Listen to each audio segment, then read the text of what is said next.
Doctor Amarjit Singh ਗੋਰਖੀ ਦਾ novel ਹੈ ਜਿੱਥੇ ਗਈਆਂ ਬੇੜੀਆਂ। ਪਹਿਲਾ ਅੰਕ।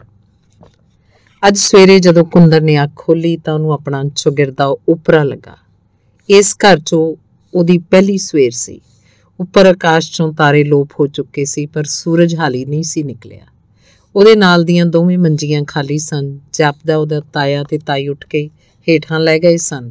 ਉਹਨਾਂ ਨੇ ਕੁੰਦਰ ਨੂੰ ਆਪਣੇ ਨਾਲ ਨਹੀਂ ਸੀ ਜਗਾਇਆ। ਝੱਟ ਘੜੀ ਹੋਰ ਸੌਂ ਲਵੇ।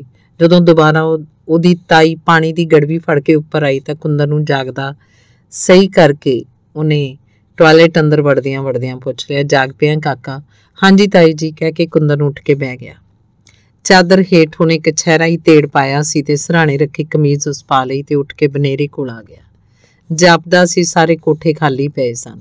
ਨਾਲ ਦੇ ਕੋਠੇ ਤੇ ਮੰਜੀਆਂ ਖਾਲੀ ਸਨ, ਪਰ ਮੁਧੋਲੇ ਬਿਸਤਰੇ ਦੱਸਦੇ ਸਨ ਕਿ ਉੱਥੇ ਸੌਣ ਵਾਲੇ ਉੱਠ ਕੇ ਥੱਲੇ ਲੈ ਗਏ ਸਨ। ਦੂਰੋਂ ਉੱਡਦੇ ਆਉਂਦੇ ਕਾਂ ਸਿਰ ਤੋਂ ਲੰਘ ਗਏ। ਤਾਈ ਉਹਦੀ ਥੱਲੇ ਲੈਂਦੀ ਕਹਿ ਗਈ, ਕਾਕਾ ਆਪਣਾ ਬਿਸਤਰਾ ਚੁੱਕ ਲਿਆਈ। ਬਿਸਤਰਾ ਕਿਹੜਾ ਬਾਲਾ ਭਾਰਾ ਸੀ। ਦਰੀ, ਚਾਦਰ ਤੇ ਸਰਾਣਾ ਵਲੇਟ ਕੇ ਮੋਢੇ ਤੇ ਧਰਿਆ ਤੇ ਥੱਲੇ ਲੈ ਗਿਆ। ਉਹਨੂੰ ਇਸ ਗੱਲ ਦਾ ਖਿਆਲ ਹੀ ਨਹੀਂ ਆਇਆ ਕਿ ਚਾਦਰ ਤੈਅ ਕਰਕੇ ਵਲੇਟਾਂ। ਬਿਸਤਰਾ ਉਹਨੇ ਹੇਠਾਂ ਲਿਆ ਕੇ ਨੁਕਰੇ ਪਈ ਪੇਟੀ ਤੇ ਰੱਖਿਆ ਤੇ ਤਾਇਆ ਜੀ ਦੀਆਂ ਮੰਦਰੋਂ ਲਿਆਂਦੀਆਂ ਹੋਈਆਂ ਦਾਤਣਾਂ 'ਚੋਂ ਇੱਕ ਦਾਤਣ ਲੈ ਕੇ ਬਾਹਰ ਦੀਆਂ ਪੌੜੀਆਂ ਲੈ ਗਿਆ ਤੇ ਫਿਰ ਗਲੀ ਦਾ ਮੁੜ ਕੇ ਟਾਂਡਾ ਰੋਡ ਤੇ ਬਾਹਰ ਨਿਕਲ ਗਿਆ। ਰੇਲ ਫਾਟਕ ਟੱਪ ਕੇ ਖੇਤ ਸੀ। ਕਿਧਰੇ ਮੱਕੀ ਖਲੋਤੀ ਸੀ। ਹਵਾ ਬਿਲਕੁਲ ਨਹੀਂ ਸੀ, ਪਰ ਕੁੰਦਰ ਨੂੰ ਇੰਜ ਲੱਗਿਆ ਜਿਕਣ ਮੱਕੀ ਦੇ ਟਾਂਡੇ ਹੌਲੀ ਝੂਮਦੇ ਪਏ ਹੋਣ। ਉਹਨੂੰ ਸਵੇਰ ਦੀ ਸੀਤਲਤਾ ਤੇ ਮੱਕੀ ਦੇ ਖੇਤਾਂ ਦੀ ਹਰਿਆਵਲ ਸੋਹਣੀ ਲੱਗੀ। ਦਾਤਣ ਕਰਦਿਆਂ ਮੁੜ ਕੇ ਵਾਪਸ ਆਉਂਦਿਆਂ ਉਹਨੂੰ ਇੰਜ ਲੱਗਾ ਜਿਕਣ ਇਸ ਰਾਹ ਦੀ ਪਛਾਣ ਉਹਨੂੰ ਪਹਿਲਾਂ ਹੀ ਹੋਵੇ। ਉਹ ਹੈਰਾਨ ਸੀ ਕਿ ਬੰਦਾ ਕਿੰਨੀ ਜਲਦੀ ਨਵੇਂ ਰਾਹਾਂ ਦਾ ਸਿਆਣੂ ਹੋ ਜਾਂਦਾ ਹੈ, ਪਰ ਇਹਨਾਂ ਰਾਹਾਂ ਨਾਲ ਉਹਦਾ ਮੋਹ ਉਦੋਂ ਪਿਆ ਜਦੋਂ ਉਹਨੂੰ ਟਾਂਡਾ ਚੌਂਕ ਵੱਲ ਮੁੜਦਿਆਂ ਬਿਮਲਾ ਦੇ ਦਰਸ਼ਨ ਹੋਏ। ਉਹ ਆਪਣੀਆਂ ਦਹਿਲੀਜ਼ਾਂ ਦੇ ਬਾਹਰ ਨੁੱਕਰ 'ਚ ਪਏ ਪੀਪੇ ਵਿੱਚ ਕੂੜਾ ਸੁੱਟਣ ਆਈ ਸੀ ਤੇ ਪਤਲੇ ਸਰੀਰ ਦੇ ਖਿਲਰੇ ਵਾਲਾਂ ਵਾਲੇ ਮੁੰਡੇ ਨੂੰ ਦਾਤਣ ਕਰਦਿਆਂ ਜਾਂਦਿਆਂ ਸਹੀ ਕਰਕੇ ਪਲ ਦੀ ਪਲ ਬੂਹਾ ਢੋਣ ਤੋਂ ਪਹਿਲਾਂ ਰੁਕ ਗਈ ਸੀ। ਕੁੰਦਨ ਵੀ ਰੁਕ ਗਿਆ। ਦਾਤਣ ਚੱਬਦੇ ਦੰਦ ਵੀ ਰੁਕ ਗਏ। ਬਿਮਲਾ ਨੇ ਬੂਹਾ ਢੋਣ ਤੇ ਕੁਝ ਪਲ ਹੋਰ ਲਾ ਦਿੱਤੇ ਤੇ ਕੁੰਦਨ ਨੇ ਵੀ ਉੱਥੋਂ ਟੁਰਨ ਲਈ ਉਨੇ ਹੀ ਪਲ ਲਾ ਦਿੱਤੇ ਤੇ ਫਿਰ ਉਹਨੂੰ ਇੰਜ ਲੱਗਾ ਜਿਕਣ ਉਹ ਇਸ ਰਸਤੇ ਦਾ ਨਿਰਾ ਸਿਆਣੂ ਹੀ ਨਾ ਹੋਵੇ, ਸਗੋਂ ਜਾਣੂ ਵੀ ਹੋਵੇ। ਰੋਜ਼ ਸਵੇਰੇ ਇਸ ਰਸਤੇ ਲੰਘਦਾ ਕੁੰਦਨ ਉਸ ਬੂਹੇ ਵੱਲ ਝਾਤੀ ਮਾਰਦਾ। ਕਦੀ ਉਹ ਨਜ਼ਰੀ ਆ ਜਾਂਦੇ, ਕਦੀ ਇਹ ਦਰਸ਼ਨ ਵੀ ਖੁੰਝ ਜਾਂਦੇ। ਉਸ ਬੂਹੇ ਕੋਲੋਂ ਲੰਘਦਿਆਂ ਉਹਦੇ ਪੈਰ ਮੱਧਮ ਹੋ ਜਾਂਦੇ। ਦਾਤਣ ਦੀ ਥੁੱਕ ਸੁੱਟਦਿਆਂ ਖੰਘਾਰ ਦੀ ਆਵਾਜ਼ ਕੱਢਦਾ, ਖੌਰੇ ਉਹ ਬਾਹਰ ਨਿਕਲ ਆਵੇ। ਜੇ ਨਿਕਲ ਆਏ ਤਾਂ ਧੰਨ ਭਾਗ, ਨਹੀਂ ਤੇ ਰਾਮ ਰਾਮ। ਕਾਲੀ 'ਚ ਬੂਹਾ ਖੋਲਦੀ ਬਿਮਲਾ ਉਹਨੂੰ ਲੰਘ ਗਈ ਨੂੰ ਤੱਕਦੀ। ਕੁੰਦਨ ਮੁੜ ਕੇ ਤੱਕਦਾ, ਖਲੋ ਜਾਂਦਾ, ਥੁੱਕ ਸੁੱਟਣੀ ਭੁੱਲ ਜਾਂਦਾ। ਫਿਰ ਜਦੋਂ ਕੂੜਾ ਸੁੱਟਦੀ ਬਿਮਲਾ ਪਿੱਛਲ ਪੈਰੀਂ ਹਟ ਕੇ ਬੂਹਾ ਢੋ ਲੈਂਦੀ ਤਾਂ ਉਹ ਵੀ ਪਿੱਛੇ 2 ਕਦਮ ਪੁੱਟਦਾ ਤੇ ਫਿਰ ਸਿੱਧਾ ਫਾਟਕ ਵੱਲ ਹੋ ਜਾਂਦਾ। ਕੁੰਦਨ ਇੱਥੇ ਕਾਲਜ 'ਚ ਪੜ੍ਹਨ ਲਈ ਦਾਖਲ ਹੋਣ ਆਇਆ ਸੀ। ਲੁਧਿਆਣੇ ਤੋਂ ਆਉਣ ਨੂੰ ਉਹਦਾ ਚਿੱਤ ਨਹੀਂ ਸੀ ਕਰਦਾ, ਪਰ ਤਾਏ ਨੇ ਜ਼ਿੱਦ ਕੀਤੀ ਤੇ ਕੁੰਦਨ ਨੂੰ ਆਉਣਾ ਪਿਆ। ਅਸਲ 'ਚ ਕੁੰਦਨ ਦਾ ਪੱਖ ਕਮਜ਼ੋਰ ਸੀ, ਇਸ ਲਈ ਉਹਨੂੰ ਤਾਏ ਨਾਲ ਜਲੰਧਰ ਆਉਣਾ ਪਿਆ। ਜੇ ਤਾਂ ਉਹ ਲੁਧਿਆਣੇ ਰਹਿ ਕੇ ਹੀ ਪਾਸ ਹੋ ਜਾਂਦਾ ਤਾਂ ਲੁਧਿਆਣੇ ਰਹਿ ਜਾਂਦਾ, ਪਰ ਸਬੱਬ ਹੀ ਫੇਲ ਹੋ ਗਿਆ ਤੇ ਤਾਇਆ ਜੀ ਆਪਣੇ ਕੋਲ ਲੈ ਆਏ। ਉਹਨਾਂ ਦੇ ਆਪਣੇ ਕੋਈ ਬਾਲ ਨਹੀਂ ਸੀ ਤੇ ਇਸ ਲਈ ਤਾਈ ਨੂੰ ਕੁੰਦਨ ਦਾ ਬੜਾ ਮੋਹ ਆਉਂਦਾ ਸੀ। ਸਾਰੇ ਖਾਨਦਾਨ 'ਚ ਇਕੱਲਾ ਕੁੰਦਨ ਹੀ ਸੀ ਜਿਹੜਾ ਜਿਉਂਦਾ ਰਿਹਾ ਸੀ, ਨਹੀਂ ਤੇ 3 ਬਾਲ ਉਹਦੇ ਤੇ ਪਹਿਲਾਂ ਉਹਦੀ ਮਾਂ ਦੇ 3 ਬਾਲ ਉਹਦੇ ਤੋਂ ਪਿੱਛੋਂ ਜੰਮੇ ਤੇ ਮਰ ਗਏ। ਕੁੰਦਨ ਕਹਿੰਦਾ ਹੁੰਦਾ ਸੀ, ਮੇਰੇ ਤੇ ਮੌਤ ਦਾ ਪਰਛਾਵਾਂ ਹੈ, ਮੇਰੇ ਅੱਗੇ ਵੀ ਤੇ ਪਿੱਛੇ ਵੀ। ਮਾਪੇ ਤੇ ਤਾਏ ਚਾਚੇ ਉਹਨੂੰ ਮੌਤ ਦੇ ਪਰਛਾਵੇਂ ਤੋਂ ਬਚੇ ਰਹਿਣ ਦੀਆਂ ਅਰਦਾਸਾਂ ਕਰਦੇ ਰਹਿੰਦੇ। ਉਹਨਾਂ ਲਈ ਕੁੰਦਨ ਸਹਿਕਵਾਂ ਬਾਲ ਸੀ। ਸਾਰੇ ਤਾਏ ਚਾਚੇ ਉਹਦੀ ਪਰਵਰਿਸ਼ ਬਾਰੇ, ਉਹਦੀ ਪੜ੍ਹਾਈ ਬਾਰੇ, ਉਹਦੇ ਭਵਿੱਖ ਬਾਰੇ ਚਿੰਤਾ ਤੁਰ ਰਹਿੰਦੇ। ਫੇਲ ਹੋਣ ਤੇ ਕੁੰਦਨ ਦੇ ਪਿਤਾ ਦੁਰਗਾ ਪ੍ਰਸਾਦ ਸ਼ਰਮਾ ਨਾਲੋਂ ਵਧੇਰੇ ਰੰਜ ਤਾਏ ਨੂੰ ਹੋਇਆ। ਇਹ ਤੇ ਉਹਨਾਂ ਨੂੰ ਪਤਾ ਲੱਗ ਗਿਆ ਸੀ ਕਿ ਕੁੰਦਨ ਦੇ ਫੇਲ ਹੋਣ ਪਿੱਛੇ ਕੁੜੀ ਦਾ ਮਾਮਲਾ ਹੈ, ਪਰ ਉਹਨਾਂ ਨੂੰ ਇਹ ਭੁੱਲ ਗਿਆ ਜਾਪਦਾ ਸੀ ਕਿ ਖੁਦਾ ਖੋਰੇ ਨੂੰ ਸ਼ੁਕਰ ਦੇ ਹੀ ਦਿੰਦਾ। ਇੱਥੇ ਆਉਂਦਿਆਂ ਹੀ ਉਹਨੂੰ ਬਿਮਲਾ ਦੇ ਦਰਸ਼ਨ ਹੋ ਗਏ ਤੇ ਸਵੇਰੇ ਉੱਠ ਕੇ ਦਾਤਣ ਮੂੰਹ 'ਚ ਪਾ ਕੇ ਬਾਹਰ ਜਾਣ ਦੇ ਆਰ ਦੀ ਉਹਨੂੰ ਉਡੀਕ ਰਹਿੰਦੀ। ਤਾਇਆ ਜੀ ਵਿਚਾਰਿਆਂ ਨੂੰ ਕੀ ਪਤਾ ਲੱਗਣਾ ਸੀ ਕਿ ਕੁੰਦਨ ਇੰਨੇ ਨੇਮ ਨਾਲ ਬੱਧੇ ਵਕਤ ਤੇ ਕਿਉਂ ਦਾਤਣ ਮੂੰਹ ਪਾ ਕੇ ਨਿਕਲ ਪੈਂਦਾ। ਹੋਰ ਤੇ ਹੋਰ ਮੂੰਹ ਵਾਲੇ ਦਿਨ ਵੀ ਪਰਨਾ ਸਿਰ ਤੇ ਲੈ ਕੇ ਨਿਕਲ ਪਿਆ ਸੀ, ਭਾਵੇਂ ਤਾਇਆ ਜੀ ਨੇ ਕਿਹਾ ਸੀ ਕੋਠੇ ਤੇ ਹੀ ਹੋਆ, ਤੇ ਨਹੀਂ ਕੋਈ ਗੱਲ ਨਹੀਂ ਕਹਿ ਕੇ ਉਹ ਨਿਕਲ ਗਿਆ ਸੀ। ਤੇ ਉਸ ਦਿਨ ਉਹਨੂੰ ਬਿਮਲਾ ਦੇ ਦਰਸ਼ਨ ਹੀ ਨਹੀਂ ਹੋਏ। ਉਹ ਤੇ ਸਮਝੀ ਬੈਠੀ ਹੋਣੀ ਹੈ ਕਿ ਮੀਂਹ 'ਚ ਕਿਹੜਾ ਪਾਗਲ ਆਏਗਾ। ਉਹਨੂੰ ਵੀ ਪਤਾ ਕਿ ਦੁਨੀਆ 'ਚ ਪਾਗਲਾਂ ਦਾ ਘਾਟਾ ਨਹੀਂ। ਨਿਰਾਸ਼ ਮੁੜੇ ਕੁੰਦਨ ਨੂੰ ਤਾਇਆ ਜੀ ਕਹਿਣ ਲੱਗੇ, ਅੱਜ ਕਾਲਜ ਕਿਵੇਂ ਜਾਏਗਾ? ਆਏਗਾ ਹਰਦੀਪ, ਉਹਦੇ ਸਾਈਕਲ ਤੇ ਚਲੇ ਜਾਾਂਗੇ ਤੇ ਮੀਂਹ 'ਚ ਜਾਓਗੇ, ਘਰ ਬਹਿ ਕੇ ਵੀ ਕੀ ਕਰਾਂਗਾ। ਤਾਇਆ ਜੀ ਨੂੰ ਪਤਾ ਸੀ ਕਿ ਹਰਦੀਪ ਉਹਦਾ ਭੇਤੀ ਬਣ ਗਿਆ ਤੇ ਬਿਮਲਾ ਉਹਦੀ ਗੁਆਂਢਣ ਸੀ। ਜਲੰਧਰ ਆਏ ਕੁੰਦਨ ਨੂੰ ਤਾਇਆ ਜੀ ਬਾਹਲਾ ਬਾਹਰ ਨਹੀਂ ਸੀ ਨਿਕਲ ਦਿੰਦੇ। ਉਹਨਾਂ ਨੂੰ ਕੁੰਦਨ ਦੇ ਲੁਧਿਆਣੇ ਦੇ ਇਸ਼ਕ ਦਾ ਪਤਾ ਸੀ, ਇਸੇ ਲਈ ਕੁੰਦਨ ਨੂੰ ਜਲੰਧਰ ਇੱਕ ਕੈਦਖਾਨਾ ਲੱਗਦਾ ਸੀ। ਘਰੋਂ ਕਾਲਜੋਂ ਘਰ, ਹੋਰ ਕਿਧਰੇ ਜਾਣ ਜੋਗਾ ਨਹੀਂ ਸੀ। ਰੋਟੀ ਖਾਣ ਤੇ ਘਰੇ ਹੀ ਆਉਣਾ ਪੈਂਦਾ ਸੀ। ਉਹਦੇ ਕੋਲ ਇੰਨੇ ਪੈਸੇ ਵੀ ਨਹੀਂ ਸੀ ਕਿ ਉਹ ਬਾਜ਼ਾਰੋਂ ਜਾਂ ਕੈਂਟੀਨ ਤੋਂ ਕੁਝ ਖਾ ਪੀ ਲਵੇ। ਤਾਈ ਉਹਨੂੰ ਚੌਂਕੇ 'ਚ ਬੋਰੀ ਵਿਛਾ ਕੇ ਪ੍ਰੇਮ ਨਾਲ ਗਰਮਾ ਗਰਮ ਫੁਲਕਾ ਲਾ ਕੇ ਖਵਾਉਂਦੀ, ਪਰ ਢਿੱਡ ਭਰ ਛੱਡਣਾ ਤੇ ਕਾਲਜ ਆ ਛੱਡਣਾ ਸਿਰਫ ਇਹੀ ਤੇ ਜ਼ਿੰਦਗੀ ਨਹੀਂ ਸੀ। ਉਹਦਾ ਜੀ ਹੁੱਸੜ ਗਿਆ ਸੀ। ਗਰਮੀਆਂ ਸੀ, ਇਸ ਲਈ ਛੱਤ ਤੇ ਵੀ ਨਹੀਂ ਸੀ ਜਾਇਆ ਜਾ ਸਕਦਾ। ਅੰਦਰ ਕਮਰੇ 'ਚ ਹੁੱਸੜ 'ਚ ਪੱਖੀ ਦੀ ਝੱਲ ਮਾਰਦਾ ਰਹਿੰਦਾ ਤੇ ਜਦੋਂ ਊਂਘ ਆਉਂਦੀ ਤਾਂ ਹੱਥੋਂ ਪੱਖੀ ਵੀ ਡਿੱਗ ਪੈਂਦੀ। ਉਹਨੂੰ ਲੁਧਿਆਣਾ ਯਾਦ ਆਉਂਦਾ, ਪਰ ਉਹਦੇ ਵੱਸ 'ਚ ਕੁਝ ਨਹੀਂ ਸੀ। ਤਾਈ ਤੇ ਉਹਨੂੰ ਰੋਟੀ ਖਵਾ ਕੇ ਹੇਠਾਂ ਦਹਲੀਜ਼ਾਂ 'ਚ ਜਾ ਬਹਿੰਦੀ। ਉਹਦੀ ਸੰਗਤ ਹੈ ਸੀ, ਕੁੰਦਨ ਦੀ ਕੋਈ ਨਹੀਂ ਸੀ। ਤਾਈ ਨੂੰ ਦੱਸ ਕੇ ਉਹ ਹਰਦੀਪ ਵੱਲ ਚਲਾ ਜਾਂਦਾ। ਉੱਥੇ ਉਹਨੂੰ ਦੋ ਸੁੱਖ ਸਨ, ਹਰਦੀਪ ਦੀਆਂ ਗੱਪਾਂ ਤੇ ਬਿਮਲਾ ਦੇ ਦਰਸ਼ਨ। ਉਹਦਾ ਜੀ ਕਰਦਾ ਕਿ ਬਿਮਲਾ ਦਹਲੀਜ਼ਾਂ 'ਚ ਖੜੀ ਰਹੇ ਤੇ ਉਹ ਹਰਦੀਪ ਦੇ ਘਰ ਦੀ ਪਹਿਲੀ ਮੰਜ਼ਿਲ ਦੀ ਤਾਕੀ ਵਿੱਚੋਂ ਉਹਨੂੰ ਵੇਂਦਾ ਰਹੇ, ਜਾਂ ਬਿਮਲਾ ਛੱਤ ਤੇ ਹੀ ਆ ਜਾਏ, ਇੰਜ ਉਹਨੂੰ ਉਸ ਤਾਕੀ 'ਚ ਹੋਰ ਨੇੜਿਓਂ ਤੱਕ ਸਕੇ। ਬਾਹਰ ਗਲੀ ਦੀਆਂ ਦਹਲੀਜ਼ਾਂ 'ਚ ਤੇ ਬਿਮਲਾ ਲਈ ਖਲੋ ਰਹਿਣਾ ਔਖਾ ਸੀ। ਉਹਦੀ ਝਾਈ ਨੇ ਹਟਕ ਦੇਣਾ ਸੀ ਤੇ ਉਹਨੂੰ ਸਹੀ ਵੀ ਹੋ ਜਾਣਾ ਸੀ। ਬਿਮਲਾ ਭਾਵੇਂ ਉਮਰੋਂ ਬਾਹਲੀ ਵਡੇਰੀ ਨਹੀਂ ਸੀ, 15-16 ਸਾਲਾਂ ਦੀ ਹੋਏਗੀ, ਪਰ ਉਹਨੂੰ ਇਸ ਗੱਲ ਦਾ ਪਤਾ ਸੀ ਵੀ ਗਲੀ 'ਚ ਦਹਲੀਜ਼ਾਂ ਤੇ ਖਲੋ ਰਹਿਣਾ ਜਾਂ ਘੜੀ ਘੜੀ ਛੱਤ ਤੇ ਜਾਣਾ ਝਾਈ ਦੀਆਂ ਨਜ਼ਰਾਂ ਨੇ ਤਾੜ ਲੈਣਾ ਸੀ। ਤਰਸੇਵਾਂ ਦੋਵੇਂ ਪਾਸੇ ਬਣਿਆ ਰਹਿੰਦਾ ਸੀ, ਪਰ ਕੁੰਦਨ ਦੀ ਹਿੰਮਤ ਨਹੀਂ ਸੀ ਪੈਂਦੀ ਕਿ ਉਹ ਆਪਣੇ ਦਿਲ ਦੀ ਗੱਲ ਆਪਣੇ ਮੂੰਹੋਂ ਕੱਢ ਸਕੇ। ਰਾਤ ਨੂੰ ਪੜ੍ਹਨ ਬਹਿੰਦਾ ਤਾਂ ਅੱਖਾਂ ਅੱਗੇ ਮੂਰਤਾਂ ਘੁੰਮਦੀਆਂ। ਇਹ ਕੋਈ ਅਲੋਕਾਰ ਗੱਲ ਨਹੀਂ ਸੀ, ਪਰ ਕੁੰਦਨ ਨੂੰ ਐਵੇਂ ਲੱਗਦਾ ਜਿਵੇਂ ਉਹਦੇ ਨਾਲ ਹੀ ਵਾਪਰੀ ਹੋਵੇ। ਉਹਦਾ ਸੀਨਾ ਫੁੱਲ ਜਾਂਦਾ। ਉਹਨੂੰ ਇਹ ਤੇ ਪਤਾ ਵੀ ਸੀ ਕਿ ਬਿਮਲਾ ਉਹਨੂੰ ਤੱਕਣ ਲਈ ਉਚੇਚਾ ਦਹਲੀਜ਼ਾਂ 'ਚ ਆਉਂਦੀ ਏ। ਛੱਤ ਤੇ ਚੜ੍ਹ ਕੇ ਕਿੰਨਾ ਚਿਰ ਕੱਪੜੇ ਛੰਡ ਸੁੱਕਣੇ ਪਾਉਂਦੀ ਰਹਿੰਦੀ ਏ, ਭਾਵੇਂ ਉੱਤੋਂ ਧੁੱਪ ਨਾਲ ਸਿਰ ਸੜਦੀ ਹੋਵੇ, ਪਰ ਇੰਜ ਦੀਆਂ ਰਮਜ਼ਾਂ ਨਾਲ ਤਸੱਲੀ ਨਹੀਂ ਸੀ ਹੁੰਦੀ। ਕੁੰਦਨ ਨੂੰ ਵਿੱਚੋਂ ਇਹ ਵੀ ਪਤਾ ਸੀ ਕਿ ਜੇ ਕਦੇ ਬਿਮਲਾ ਨਾਲ ਗੱਲ ਕਰਨ ਦਾ ਮੌਕਾ ਮਿਲਿਆ ਵੀ ਤਾਂ ਉਹਦੇ ਕੋਲੋਂ ਗੱਲ ਨਹੀਂ ਹੋਣੀ। ਉਹਨੇ ਹਰਦੀਪ ਦੇ ਚੁਬਾਰੇ 'ਚੋਂ ਤਾਕੀ 'ਚੋਂ ਮੂੰਹ ਕੱਢ ਕੇ ਕਾਗਜ਼ ਨੂੰ ਗੀਟੇ ਦੁਆਲੇ ਲਪੇਟ ਕੇ ਉਸ ਵੇਲੇ ਬਿਮਲਾ ਵੱਲ ਸੁੱਟਿਆ ਜਦੋਂ ਕੱਪੜੇ ਸੁੱਕਣੇ ਪਾਣ ਆਈ ਹੋਈ ਸੀ। ਲਿਖਦਾ ਕੀ? ਕੁਝ ਨਹੀਂ ਸੁਝਿਆ, ਸਿਰਫ ਇੰਨਾ ਹੀ ਲਿਖ ਦਿੱਤਾ, ਮੇਰਾ ਨਾਂ ਕੁੰਦਨ ਸ਼ਰਮਾ ਏ। ਕਾਗਜ਼ ਸੁੱਟ ਕੇ ਕੁੰਦਨ ਨੇ ਆਪਣੀ ਗਿੱਚੀ ਅੰਦਰ ਵਾੜ ਲਈ। ਧੁੜਕੂ ਇਹੀ ਮਤੇ ਕਿਸੇ ਸਹੀ ਕਰ ਲਿਆ ਹੋਵੇ। ਹਰਦੀਪ ਤੇ ਉਹ ਸਾਹ ਰੋਕ ਕੇ ਬਹਿ ਗਏ। ਫਿਰ ਹਰਦੀਪ ਨੇ ਗਿੱਚੀ ਬਾਹਰ ਕੱਢ ਕੇ ਝਾਤੀ ਮਾਰੀ। ਗਲੀ 'ਚ ਕੋਈ ਨਹੀਂ ਸੀ, ਬਿਮਲਾ ਵੀ ਨਹੀਂ ਸੀ। 2 ਦਿਨ ਬੀਤ ਗਏ, ਕੋਈ ਜਵਾਬ ਨਹੀਂ ਆਇਆ। ਬਿਮਲਾ ਨੂੰ ਇੰਜ ਕਾਗਜ਼ ਸੁੱਟਣਾ ਔਖਾ ਲੱਗਦਾ ਸੀ। ਸਵੇਰੇ ਦਾਤਨ ਕਰਦੇ ਲੰਘਦੇ ਜਾਂਦੇ ਕੁੰਦਨ ਸਾਹਵੇਂ ਇੰਜ ਕਾਗਜ਼ ਸੁੱਟਣਾ ਔਖਾ ਸੀ। ਲੰਘਦਿਆਂ ਟੱਪਦਿਆਂ ਨੇ ਸਹੀ ਕਰ ਲੈਣਾ ਸੀ ਤੇ ਆਪਣੀ ਛੱਤ ਤੇ ਖਲੋ ਕੇ ਤਾਕੀ 'ਚੋਂ ਕਾਗਜ਼ ਪਹੁੰਚ ਨਹੀਂ ਸੀ ਸਕਦਾ। ਜਿੰਨਾ ਚਿਰ ਕੇ ਪਰਾਂ ਉੱਲਰ ਕੇ ਨਿਸ਼ਾਨਾ ਨਾ ਸੇਧਿਆ ਜਾਏ। ਤੇ ਕੁੰਦਨ ਨੇ ਐਤਕੀ ਹਰਦੀਪ ਦੀ ਭੈਣ ਹੱਥੀ ਕਾਗਜ਼ ਦਾ ਇੱਕ ਹੋਰ ਪੁਰਜਾ ਭੇਜਿਆ। ਕੋਈ ਜਵਾਬ ਨਹੀਂ ਆਇਆ। ਮੈਂ ਤੇ ਰੋਜ਼ ਉਡੀਕ ਕਰਨਾ। ਬਿਮਲਾ ਨੂੰ ਇਹ ਚਿੱਠੀ ਉਦੋਂ ਮਿਲੀ ਜਦੋਂ ਇਹ ਇਕੱਲੀ ਆਪਣੀ ਮੰਜੀ ਤੇ ਲੇਟੀ ਸੀ। ਨਾਲੇ ਉਹਨਾਂ ਛੋਟੀ ਨੂੰ ਸਿਖਾ ਕੇ ਭੇਜਿਆ ਸੀ, ਕਿਸੇ ਦੇ ਸਾਹਮਣੇ ਨਹੀਂ ਦੇਣੀ, ਸਿਰਫ ਬਿਮਲਾ ਦੀਦੀ ਨੂੰ ਫੜਾਣੀ ਹੈ। ਚਿੱਠੀ ਅੱਪੜ ਗਈ, ਪਰ ਜਵਾਬ ਤੇ ਮੌਕਾ ਮਿਲਣ ਤੇ ਹੀ ਆਉਣਾ ਸੀ। ਜਵਾਬ ਆਇਆ ਤੀਜੇ ਦਿਨ, ਜਦੋਂ ਛੋਟੀ ਨੂੰ ਉਹਨਾਂ ਫੇਰ ਬਿਮਲਾ ਕੋਲ ਭੇਜਿਆ। ਇਹ ਸੁਨੇਹਾ ਦੇ ਕੇ, ਕੀ ਪੇ ਕਰਦੇ ਹੋ ਦੀਦੀ? ਅਗੋਂ ਨੇ ਛੋਟੀ ਨੂੰ ਆਪਣੇ ਕੋਲ ਬਹਾ ਲਿਆ। ਇੱਕ ਪੈਸਾ ਦਿੱਤਾ, ਐਲੇ ਮਰੂੰਡਾ ਲੈ ਲਈ। ਛੋਟੀ ਨੇ ਪੈਸਾ ਫੜ ਕੇ ਬੋਝੇ 'ਚ ਪਾ ਲਿਆ। ਉਹਦਾ ਦਿੱਤਾ ਹੋਇਆ ਕਾਗਜ਼ ਆਪਣੇ ਭਰਾ ਹਰਦੀਪ ਨੂੰ ਲਿਆ ਫੜਾਇਆ।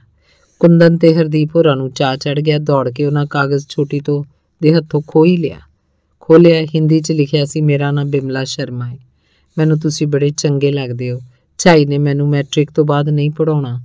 ਵੀਰ ਜੀ ਤੇ ਕਹਿੰਦੇ ਨੇ ਅੱਗੋਂ ਪੜ੍ਹਾਵਾਂਗੇ, ਹਾਲੀ ਤੇ ਪਤਾ ਨਹੀਂ ਕੀ ਹੋਏਗਾ। ਸਿਰਫ ਇੱਕੋ ਫਿਕਰਾ ਸੀ ਜਿਹੜਾ ਕੁੰਦਨ ਨੇ ਬਾਰ-ਬਾਰ ਪੜ੍ਹਿਆ, ਮੈਨੂੰ ਤੁਸੀਂ ਬੜੇ ਚੰਗੇ ਲੱਗਦੇ ਹੋ, ਮੈਨੂੰ ਤੁਸੀਂ ਬੜੇ ਚੰਗੇ ਲੱਗਦੇ ਹੋ। ਬਾਕੀ ਗੱਲਾਂ ਵਿੱਚੋਂ ਸੁਨੇਹਾ ਲੱਭਣ ਦਾ ਯਤਨ ਨਿਸਫਲ ਸੀ। ਭਾਵੇਂ ਕੁੰਦਨ ਨੂੰ ਉਹਦੇ ਹਰ ਲਫ਼ਜ਼ ਵਿੱਚੋਂ ਲੁਕਵਾਂ ਅਰਥ ਨਜ਼ਰ ਆਉਂਦਾ ਸੀ। ਡਰ ਸਿਰਫ ਇਹ ਸੀ ਕਿ ਇਹ ਸਿਲਸਿਲਾ ਕਿੰਨੀ ਕੁ ਦੇਰ ਚੱਲ ਸਕੇਗਾ। ਬਿਮਲਾ ਦੇ ਘਰ ਪਤਾ ਨਾ ਲੱਗ ਜਾਏ, ਸਾਡੇ ਘਰ ਨਾ ਪਤਾ ਲੱਗ ਜਾਏ। ਜੇ ਹਰਦੀਪ ਦੇ ਘਰ ਪਤਾ ਲੱਗਦਾ ਤਾਂ ਉਹਨੂੰ ਵੀ ਜੁੱਤੀਆਂ ਪੈਣੀਆਂ ਸੀ ਤੇ ਕੁੰਦਨ ਦਾ ਉਹਨਾਂ ਦੇ ਘਰ ਆਉਣ ਜਾਣਾ ਵੀ ਬੰਦ ਹੋ ਜਾਣਾ ਸੀ। ਇੱਕ ਵਾਰ ਨਹੀਂ, ਸੈਂਕੜੇ ਵਾਰ ਪੜ੍ਹੀ ਬਿਮਲਾ ਦੀ ਚਿੱਠੀ, ਤਸੱਲੀ ਨਹੀਂ ਸੀ ਹੁੰਦੀ। ਹਰਦੀਪ ਦੇ ਘਰ ਪੜ੍ਹੀ, ਉਹਨੂੰ ਸੁਣਾਈ, ਫੇਰ ਪੜ੍ਹੀ, ਰਲ ਕੇ ਇੱਕ ਇੱਕ ਅੱਖਰ ਦੇ ਮਤਲਬ ਕੱਢੇ, ਆਪਣੇ ਮਨ ਭਾਉਂਦੇ ਮਤਲਬ ਕੱਢ ਕੇ ਖੁਸ਼ ਹੋਏ, ਇੱਕ ਦੂਜੇ ਨਾਲ ਹੱਥ ਮਿਲਾਏ, ਜੱਫੀਆਂ ਪਾਈਆਂ। ਪਰ ਜਦੋਂ ਪੌੜੀਆਂ ਹੇਠਾਂ ਉਤਰੇ ਤਾਂ ਪੀਡਾ ਜਿਹਾ ਮੂੰਹ ਬਣਾ ਕੇ ਕੁੰਦਨ ਨੇ ਵਾਪਸ ਘਰੇ ਪਰਤਦਿਆਂ ਬਾਜ਼ਾਰ ਚੋਂ ਲੰਘਦਿਆਂ ਕਾਗਜ਼ ਮੁੜ ਕੇ ਬੋਝੇ ਚੋਂ ਕੱਢਿਆ, ਪੜ੍ਹਿਆ ਤੇ ਫਿਰ ਤੈਅ ਕਰਕੇ ਬੋਝੇ 'ਚ ਪਾ ਲਿਆ ਤੇ ਘਰੇ ਆ ਕੇ ਆਪਣੀ ਟਰੰਕੀ 'ਚ ਕੱਪੜਿਆਂ ਦੇ ਹੇਠਾਂ ਤੈਅ ਕਰਕੇ ਰੱਖ ਦਿੱਤਾ।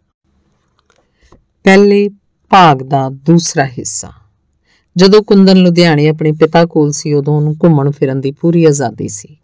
ਦਾਦਾ ਜੀ ਕਚਹਿਰੀਆਂ ਦੇ ਸੰਮਨ ਦੇਣ ਵਾਲੇ ਪਿਆਦੇ ਦਾ ਕੰਮ ਕਰਦੇ ਸਨ। ਤਨਖਾਹ ਥੋੜ੍ਹੀ ਸੀ। ਪਿਤਾ ਦੀ ਤਨਖਾਹ ਵੀ ਮਸਾਂ ਗੁਜ਼ਾਰੇ ਜੋਗੀ ਸੀ, ਪਰ ਸਹਿਕਵਾਂ ਪੁੱਤਰ ਹੋਣ ਕਰਕੇ ਲਾਡ ਬੜਾ ਆਉਂਦਾ ਸੀ ਉਹਨਾਂ ਨੂੰ। ਉਹ ਆਪ ਤੇ ਉਹਨੂੰ ਚੱਜ ਦੇ ਕੱਪੜੇ ਸੁਆ ਕੇ ਦੇਣ ਜੋਗੇ ਵੀ ਨਹੀਂ ਸਨ। 2 ਕਮੀਜ਼ਾਂ ਤੇ 2 ਪਜਾਮੇ ਹੀ ਉਹਦੇ ਕੋਲ ਹੁੰਦੇ ਸਨ। ਇੱਕ ਧਵਾ ਲਿਆ ਤੇ ਦੂਜਾ ਪਾ ਲਿਆ।